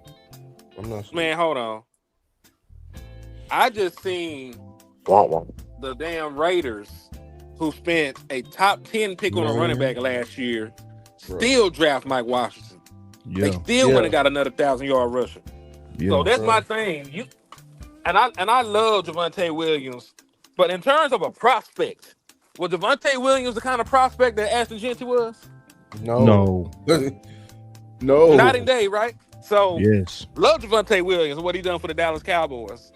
But if the Raiders can have a super saiyan running back and still try and go get another one, why the hell is Javonte Williams the top level that we can ask and strive to achieve for? Yeah, That's a good question. Yeah. Oh, who's going? So right. Somebody was going. No, you go. Oh, I was gonna say, yeah, with the running backs, I'm very concerned, and I am glad that it's picking up steam, because it's seeming like now, I feel like all the stuff we was talking about pre-draft, nobody gave a damn about, but now everybody's starting to give a damn about running back too, and now I'm seeing this. Oh, what about the mic? What about the mic? What about the mic? Like people was not worried about this stuff, but now they worried about it. But anyway. When it comes to the running backs, it's like, yeah, Javonte Williams is all we got. Now, realistically, I was high on Maffa. I love Maffa. I would like to see Maffa. I feel like anytime we saw him, he ran well. But the reality is, Shotty is the one who chose, well, maybe it could be politics too, because maybe it was Stephen Jones and Will McClay. But we redshirted Maffa, and wasn't nothing wrong with him. We gave him a fake injury and put him on ice the whole year.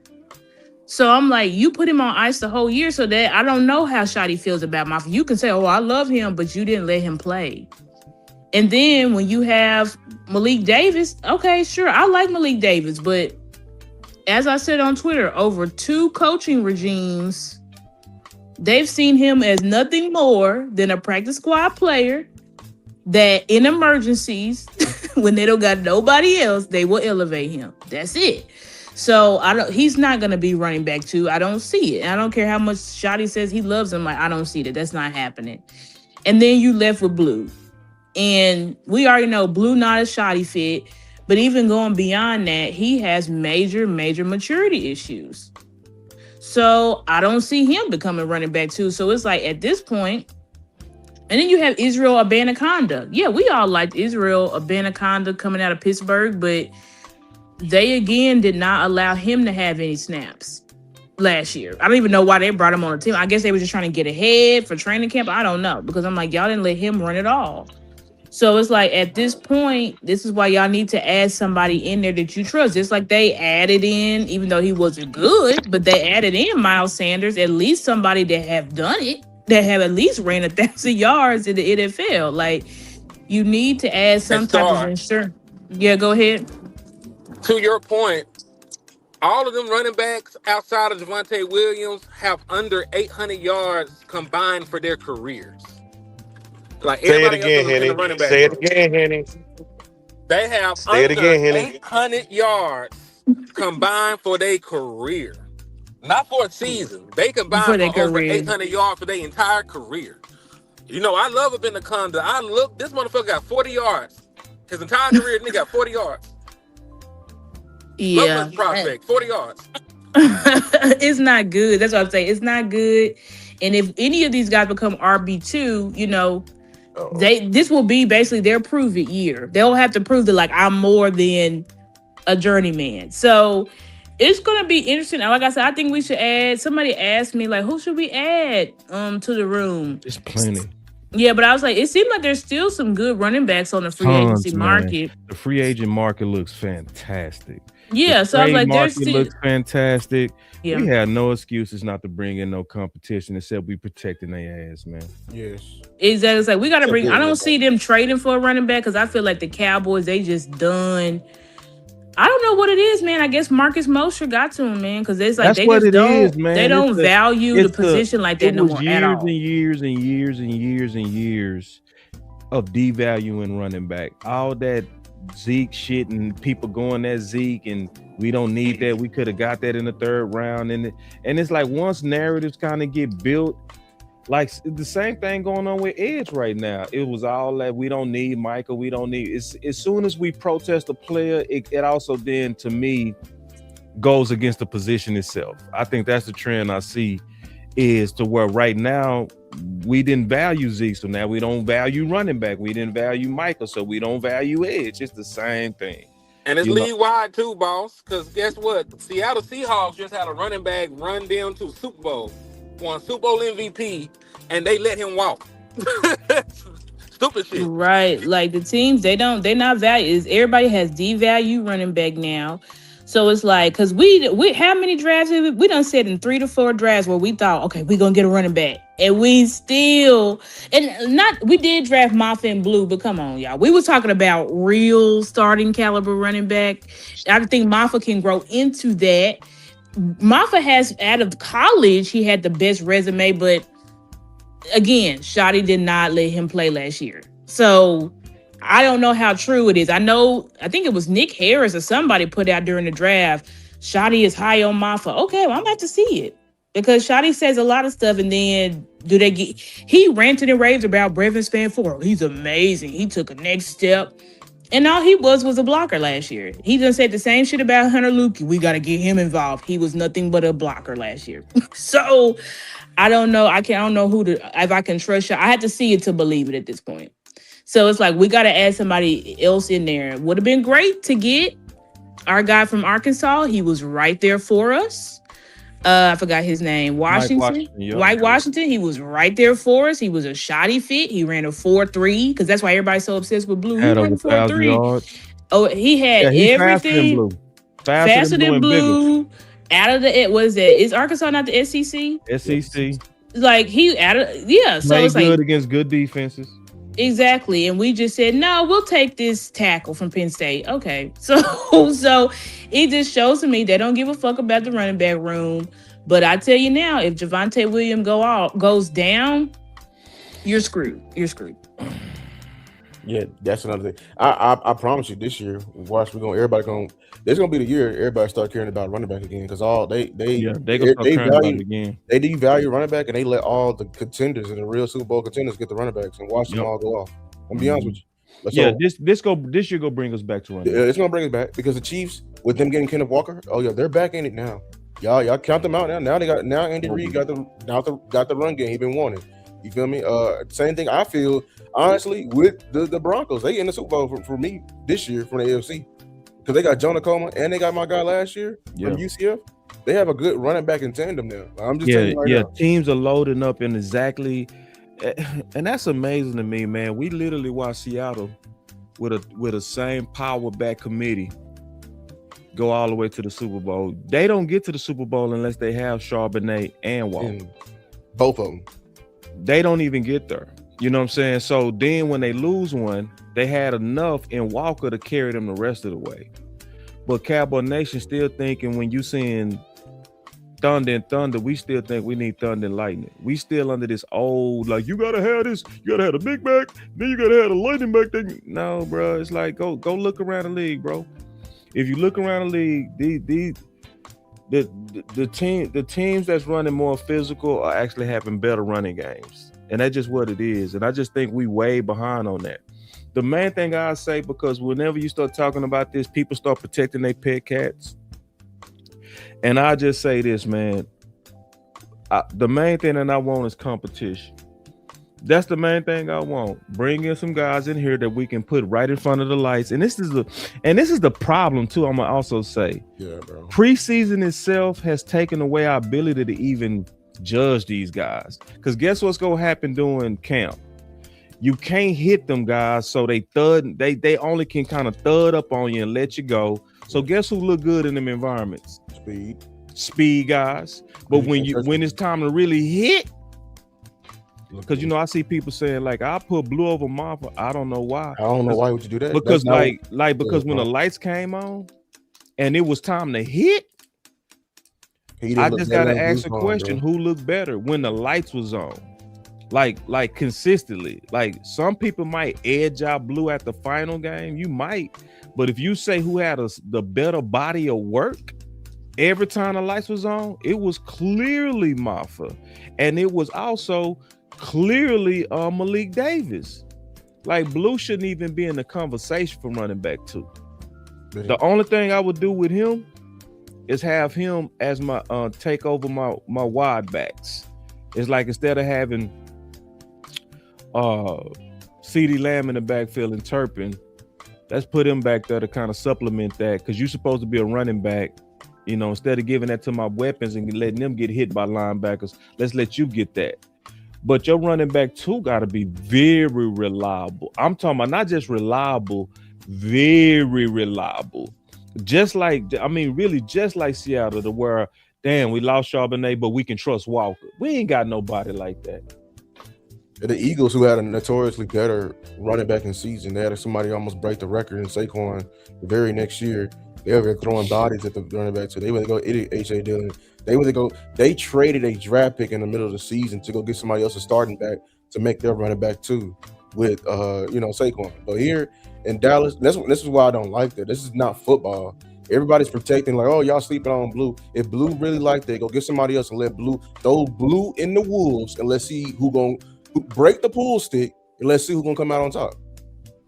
Yeah, because I was about to say, as far as the running back go, the way Williams run, you need a dope running back too. You know what I'm saying? Just his run style alone, because he runs so crazy, and you know what I'm saying? He's looking for contact. That's a recipe for disaster for real. So you definitely need somebody backing him up. So I really don't know why we not taking it serious. That screams to me politics. Because like I said, after the draft was over, I don't know if y'all remember, I said 2 positions won. Cornerbacks won and running backs won. We didn't address neither one of those. And them 2 positions should have been popping bottles after the draft. Yeah, I agree with that. And I think, with Blue, I hear y'all about Blue, y'all. But the reality is Blue did not look good until it was week 18, bro. That's the only, in preseason, he did not look good to me. Maffa was clearly better. So that shows me when it was time to compete for who should get snaps, it's like Maffa clearly won. Blue, yes, you had some good runs in week 18, but that was it. I feel like with Blue, we should use him how we use Kevontae Turpin, pretty much. And Kevontae Turpin, I don't know. I kind of been on. We need to move off of Turpin. I wish we had a drafted Turpin's prototype out of the draft, but we didn't. So it is what it is. But I feel like let Blue and Maffa, not Blue Maffa, but Blue and Turpin kind of compete for those end rounds and jet sweeps and maybe some screens or something like that. Let them compete for that. And then see how it works out. Maybe some Blue. I mean, he was a converted. He was a wide receiver, right? Wasn't he? Before he became a running back. So it's like, let him do that type of stuff and see how that works out. But he is not a true running back, and you can see it. Like he's not a running back. Maffa was not clearly better. Yeah, he was, bro. Ain't nobody was talking. Man, come on, bro. Yeah, when they played in the preseason, bro, Deuce looked better than Blue, bro. Everybody looked better than Blue. Really, Deuce looked the best. Then Maffa did Blue. Blue was last place. Get off of Come this on. fucking like we do too much protecting of that dude, bro. It's like, damn, bro. Like, no, we not lying, bro. Like, dog. And then Maffa was starting to roll, and then when the ground caused the fumble, they pulled him. Week 18. Yeah, bro. Nah, we ain't making that shit up. Nah, Blue ain't do like. If you say Blue look better than Malik Davis, you lying. You are lying. You got a pet cat and you pushing for him, bro. That's the truth. Because everybody was saying in preseason, Maffa showed something. Maffa showed something. Everybody was saying it because he actually did, bro. So when you look at the body of work, bro, y'all be, man, we ain't finna make up no shit. Now, everybody give Blue credit week 18 because he did run better. Everybody said he ran better week 18. He did. But we not finna be lying like Maffa wasn't playing better. He was. He had a better body of work. And listen, if Blue played better, I'm gonna say that. I promise you. If he's showing more under the lights, I promise you, I'm gonna say that. But it's not true, bro. Like, it's like we pushing for this dude just because he fast. And then he don't even sometimes. It's them Texas players, bro. And then Texas players come in handy like, bro. I got real film sessions on him, bro. That's in the open. I saw him get run down by safeties, bro. I'm like, what is? Like, bro, it's on film, bro. Like that. He don't run a real 4-3 on film. Yeah, that 4-3 shit don't show up on that film, bro. It don't. That shit show up at practice. And it's just keeping it real, bro. Like, no, this, like, we gotta stop and see that, like, bro. The thing that get on my nerves, protecting these young backs is why we not gonna bring in a back. Because that's what I said. I said so many people in Cowboy Nation that's quacking. Hey, let's see what these young guys can do. And it's not even just Blue. We protect all of them. It's like that's the only position of where we are allergic to competition. And it's wild. It's wild. But when it comes down to, hey, we need to bring in somebody to compete with Mingo, we fine with that. Hey, we need somebody to compete with Toba, we fine with that. Hey, let's bring in somebody to compete with Dak, we fine with that. Hey, let's bring in somebody to compete with Maffa and Blue and Malik Davis. Now let's see what they can do. Like, hell no, bro. And then the worst thing of all is you could probably do better for cheaper. Like, for real. Right, for real. Facts. You could probably do better for way cheaper. You could probably go get Chubb off the street that'll be right now better than Blue, better than Maffa, right now. And to your point, boss, it's honestly the position group that'll help the defense the best, truth be told. Right. Like, I thought you was going to say it, and that's why I jumped on. And Star, like, she said like 3/4 of the word, but I think she had got cut off a little bit. But you know the phrase I'm about to say. When your insurance needs insurance, you need more. You need new insurance. That's right. Like, we have already seen this man disintegrate over the course of a season. And this is a super side note, but I got hit. Boss got attacked recently this weekend about us talking about how we felt like GP don't need to prove nothing else, right? But let me ask this question for y'all and for the chat. Did anybody get outraged when Javonte got his contract? I'll wait. Javonte played with us how many seasons? One, right? And prior to that, you know what his production was? Under 1,000 yards. So damn it, where's the goddamn outcry at the fact that we signed Javonte Williams prematurely? It ain't somebody got to drop a ball. Somebody got to drop a ball for him, bro. Somebody got to drop a ball for that one. Somebody got to drop a ball for that. Somebody got to drop a ball for that point right now. That's That crazy. was a great point. Damn it, man. You think I I'm had getting one? cut up, Great. You bro. think I had one? Hold on, Lord. Look what I got. It ain't a bum, but it's close enough. That's crazy. Hey, He he gets some for that. That's an excellent point. And it really boils down to how people perceive the player. Ain't That nobody part. saying shit about Cavante Williams. Not a Get his damn man. thing. Not one thing. Preach. That's crazy. That just dropped in my spirit this morning, man. Cause I'm like, bro, why are we saying this man still need to prove? Like, hello, McFly. We got folks on the squad who, after 1 year and not even really being able to keep up the production throughout the year, and really and truthfully, if you look at Javonte and his production as it disintegrated over the course of the season, it's not by happenstance that we finish losing 4 out of 5 games. But I digress.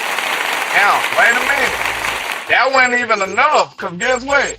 You just opened up a whole can of worms. That really just debunked Stephen Jones too. When he talking about the fucking newness. He said that word 2-3 times. The newness. What the fuck the newness? That's right. What the Yes, newness he is did. for him? He said he's new. Y'all He's some new. hypocrites, bro. Y'all some hypocrites. People just don't like Jordan Pickens, bro. Man, y'all just killed that shit. Go ahead, bro. Go ahead. We got Yeah. videos on that. Somebody sent it to That's me. facts. That's Oh my facts. God.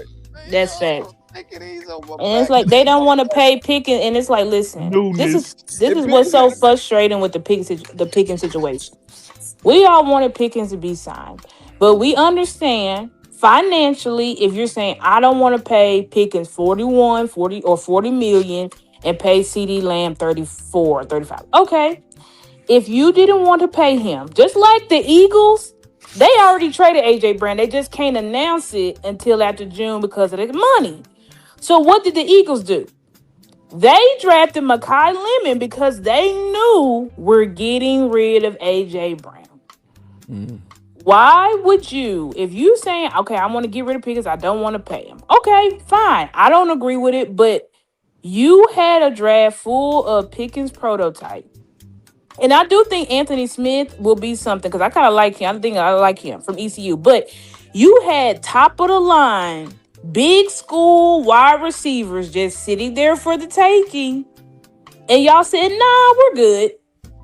And so now y'all put us in this position where if you do trade George Pickens, now you leave a massive hole into your offense. Yes, you can go and get a Keenan Allen or somebody that can help, but you had an opportunity to not only have a young, dope wide receiver, but you also had it to where I have that contract for the next 5 years. So I don't understand why the Cowboys, or if it's I have that contract for the next 4 to 5 years, depending if they got him in the first round or beyond. But it's like, I don't understand why the Cowboys, if y'all knew y'all weren't going to enter into negotiation talks and stuff, why didn't y'all get a wide receiver out of the draft? Man. That's my biggest issue with all this. I want Pickens. I want to pay him whatever. But if you weren't going to pay him, there was a clear path forward. And you chose to ignore that clear path. So now it feels like if we trade Pickens, people are like, well, Micah and Pickens, they not the same. And I don't hear everybody's arguments. I'm like, y'all are not saying anything. Like y'all are not saying anything about how it's different. Because I'm like, if Jerry and them get pissed enough, which they might, because if Pickens holds out, if he posts some subliminals, if he does what David's clients usually do, I want to be traded type of BS, the Joneses will trade him. They will trade him quick, fast, and in a hurry. They'll trade him for a second round pick. They'll pump up Flournoy. They'll pump up whoever else, Ryan Smith. They'll say he's 6'4", he runs a 4.3. They're gonna pump up Ryan Smith. I think that's his name. I hope I'm not butchering it. And they'll move on. Anthony Smith?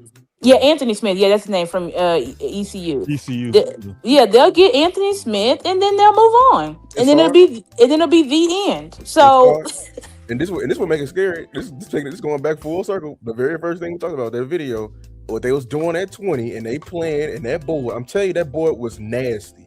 People getting on me like, oh, you know more than the coach. That board was effing nasty. Them literally drafting that horn. The best player that was Lemon, bro. It was Lemon. And y'all over here talking about what? What was the name they were talking about again? CJ Allen, they want to trade back to get Malachi Lawrence. And you just had nothing but defense there. This is why we were telling y'all you couldn't go in having nothing but defense on your boards. Yep. Disgusting knowing that. If they move off from GP and Mekhi Lemon was sitting right there, goofy. Goofy. Goofy. In my opinion, I'm real big on music and lyrics. And y'all said something earlier. Y'all made the statement, this is what happens when you have non-football people making decisions. And I'm looking at the moves, and it honestly seems like a group of confused individuals. And it takes me to, I'm going old school right now. It takes me to the Commodore song when they break it down during the talking part. And it says, I was a man with no direction, no purpose. That's what this team feels like. We being pulled in 100 different directions. It's no real solid movement in one direction. What up? It just seemed like we just all over the place, man. Like, it's like we want Pickens, but we don't want Pickens. It's like we want Marty Ball, but we don't want the running backs. It's like it's a constant tug of war within ourselves, and I feel like that's why we can't move forward. That's why we can't shake this funk of 30 damn years. That's why we can't progress, because we constantly fighting with each other when we really need to be sounding like Dr. Lee and the band at A&T, and we need to be one band, one sound. That's the problem.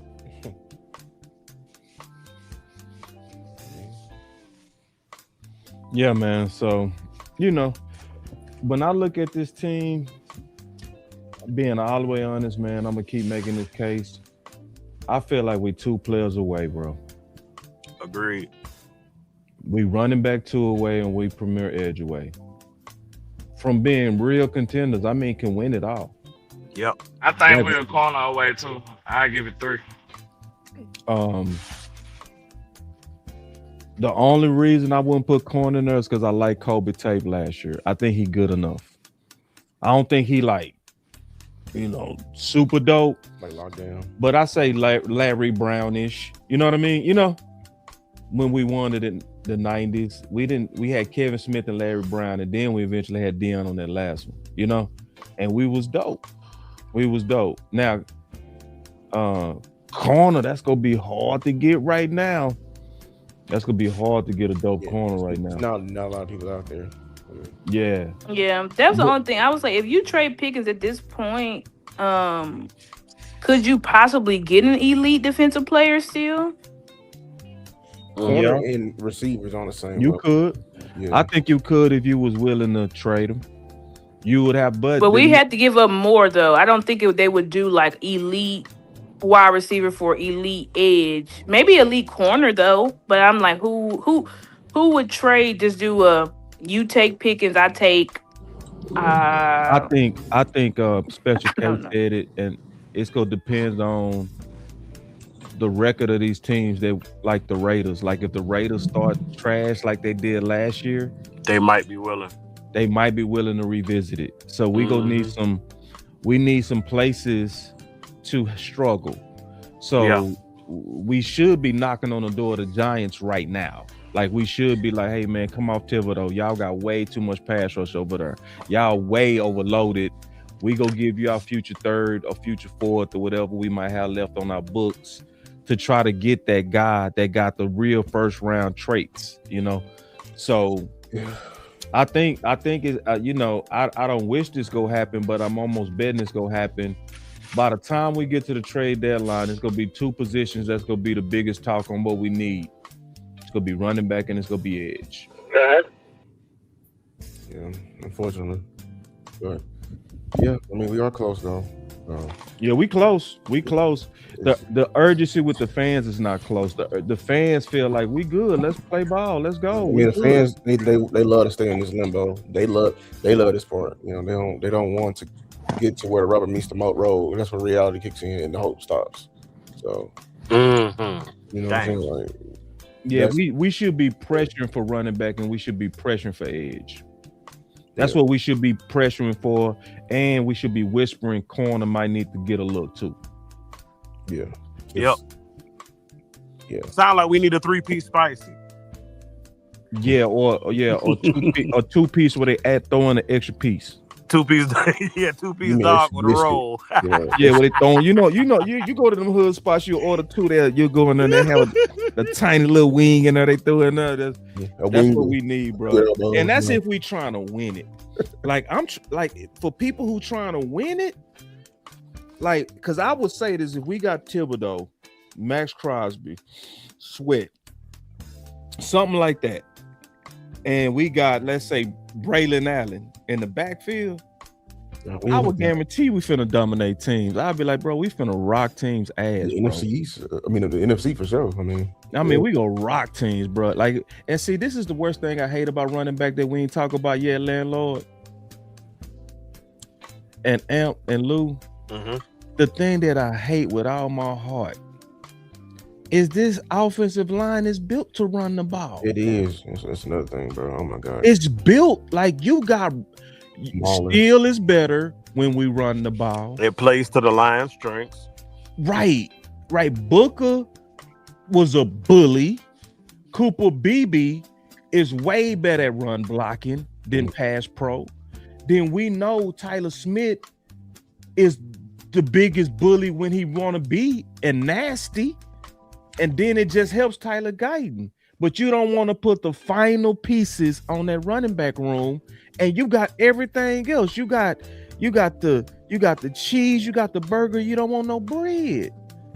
I'm gonna do a research on it. All the top running offenses, and how many of them are like multiple RB1 and RB2 intentional, not just filling it in with late round or the UDFAs. So because you know what I'm saying, like. I get like the first thing that comes around is the Bears. They attention to what they run game. You know what I'm saying? They just got the guy out of Rutgers last year, and they still got the old Philly running back. I'm blanking on both their names. You know what I'm saying? But these teams that are actually good at running the ball, have a good run game, they don't have do it like we do. So yeah. Yeah, man. Oh, and we got to start back. I'll make sure, everybody back up in. Yeah, so anyway, man, we done kind of talked all the Henny slides. So, we wasn't planning on doing a DC Universe, but Henny was having some technical difficulties, so we was able to kind of boot it up and run his show through DC Universe, and it added a lot more people to the panel to have these discussions. So, I think we just need to keep pushing, because the sad part about pushing now is we pushing for more when a lot of people feel like we got enough. That's the thing I hate about after the draft. Most of the time, unless it's receiver 2, we have a feeling like we good. Like we don't got to do nothing else. Let's just go into camp with what we got. And to me, I think we need to stay greedy and stay hungry for the last bits that could put us over. So that's my final word.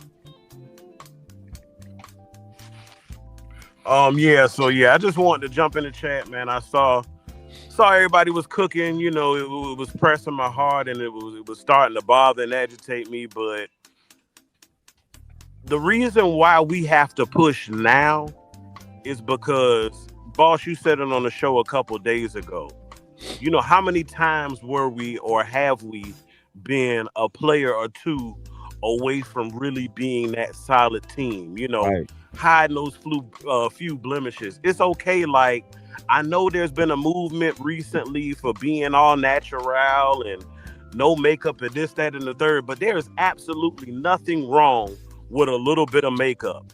Acknowledging your flaws and covering them and masking them, because guess what? At the end of the day, y'all, this is what is keeping us from our destiny. This is what is holding us from an NFC championship and eventual Super Bowl, because times like this, we say, we'll be able to make do. We'll be all right. We'll be able to get by. And then when you come up against an opponent who is solid across the board, then that's when we fumble. That's when we stumble. That's what is keeping us from our destiny. So now is the time to push. Don't let them just sit back and say, we good. We got to turn the fire up. We got to be just as loud as we were at the end of last season when we were screaming defense and we got it in the draft. Now we got to be loud about the remaining items we need. Because guess what? All chefs will tell you it's the ingredients that matter. Good, better, best. Never let it rest until your good becomes your better and your better becomes your best. Until next time, Cowboys Nation, y'all be blessed. Hey man, let me go and get a swing at it. Boy, I ain't gonna lie, bro. This is a blessing in disguise. I'm so happy this happened like this because Amp just opened my eyes, boy. I swear. He did, That opened my eyes, Man, boy. he did, I don't boy. want to hear shit these people talking about no newness with George Pickens, bro. I'm going crazy the next time I hear somebody say that shit. I swear I am. Man. Y'all ain't said shit about newness when it came to Javonte Williams. Not one person. But now all of a sudden it's the newness and man, I don't want to hear that shit, man. That right there lets you know we just revealed that your front office is full of shit. Cause what's good for the goose ain't good for the gander. That's a problem. There's no way you can have what they say is cool when they do it. It's a problem when I do it. That shit don't make no sense, bro. Can't nobody make a case for that being fair. And you're not even putting the newness in the equation for Javonte Williams. Hey, I been knew my front office was full of shit, but I'm glad that y'all get to know now. So that's my final word. Hey, my final word is gonna be quick, Dave. Shout out to everybody on this beautiful morning and everything like that. Make sure to follow everybody, hit the notification bell, subscribe if you haven't already. We got great content coming out, everyone on this channel. So yeah, we getting close. Important dates coming up, and new content has been formed from you got amped all the way from Georgia. You know what I'm saying? So yeah. I did not. Right. We ain't gonna pump him up, man. He average. It be that one. Yeah, you know, I don't pump him up. Get his head all big. I'm just, you know.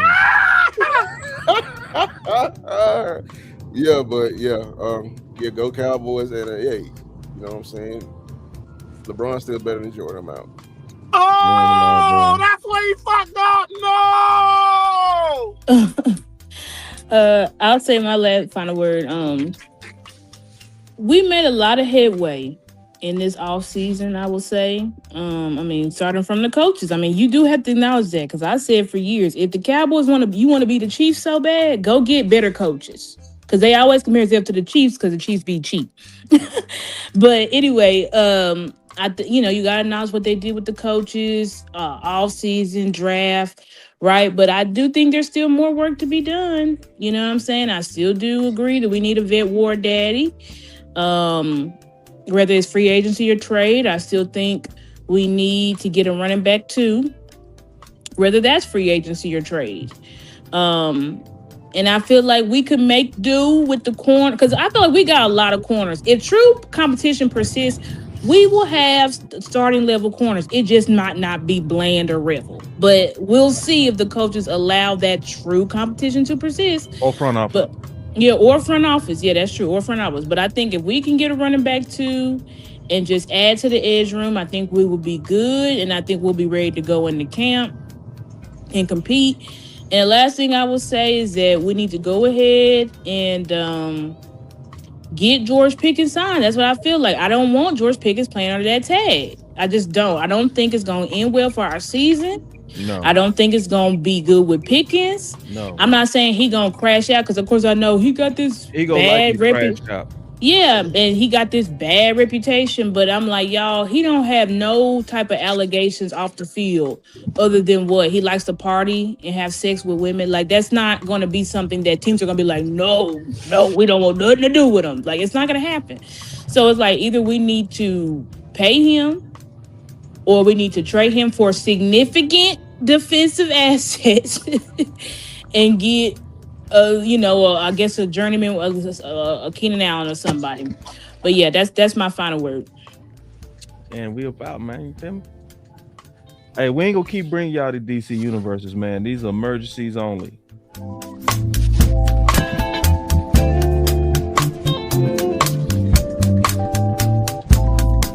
Emergencies only.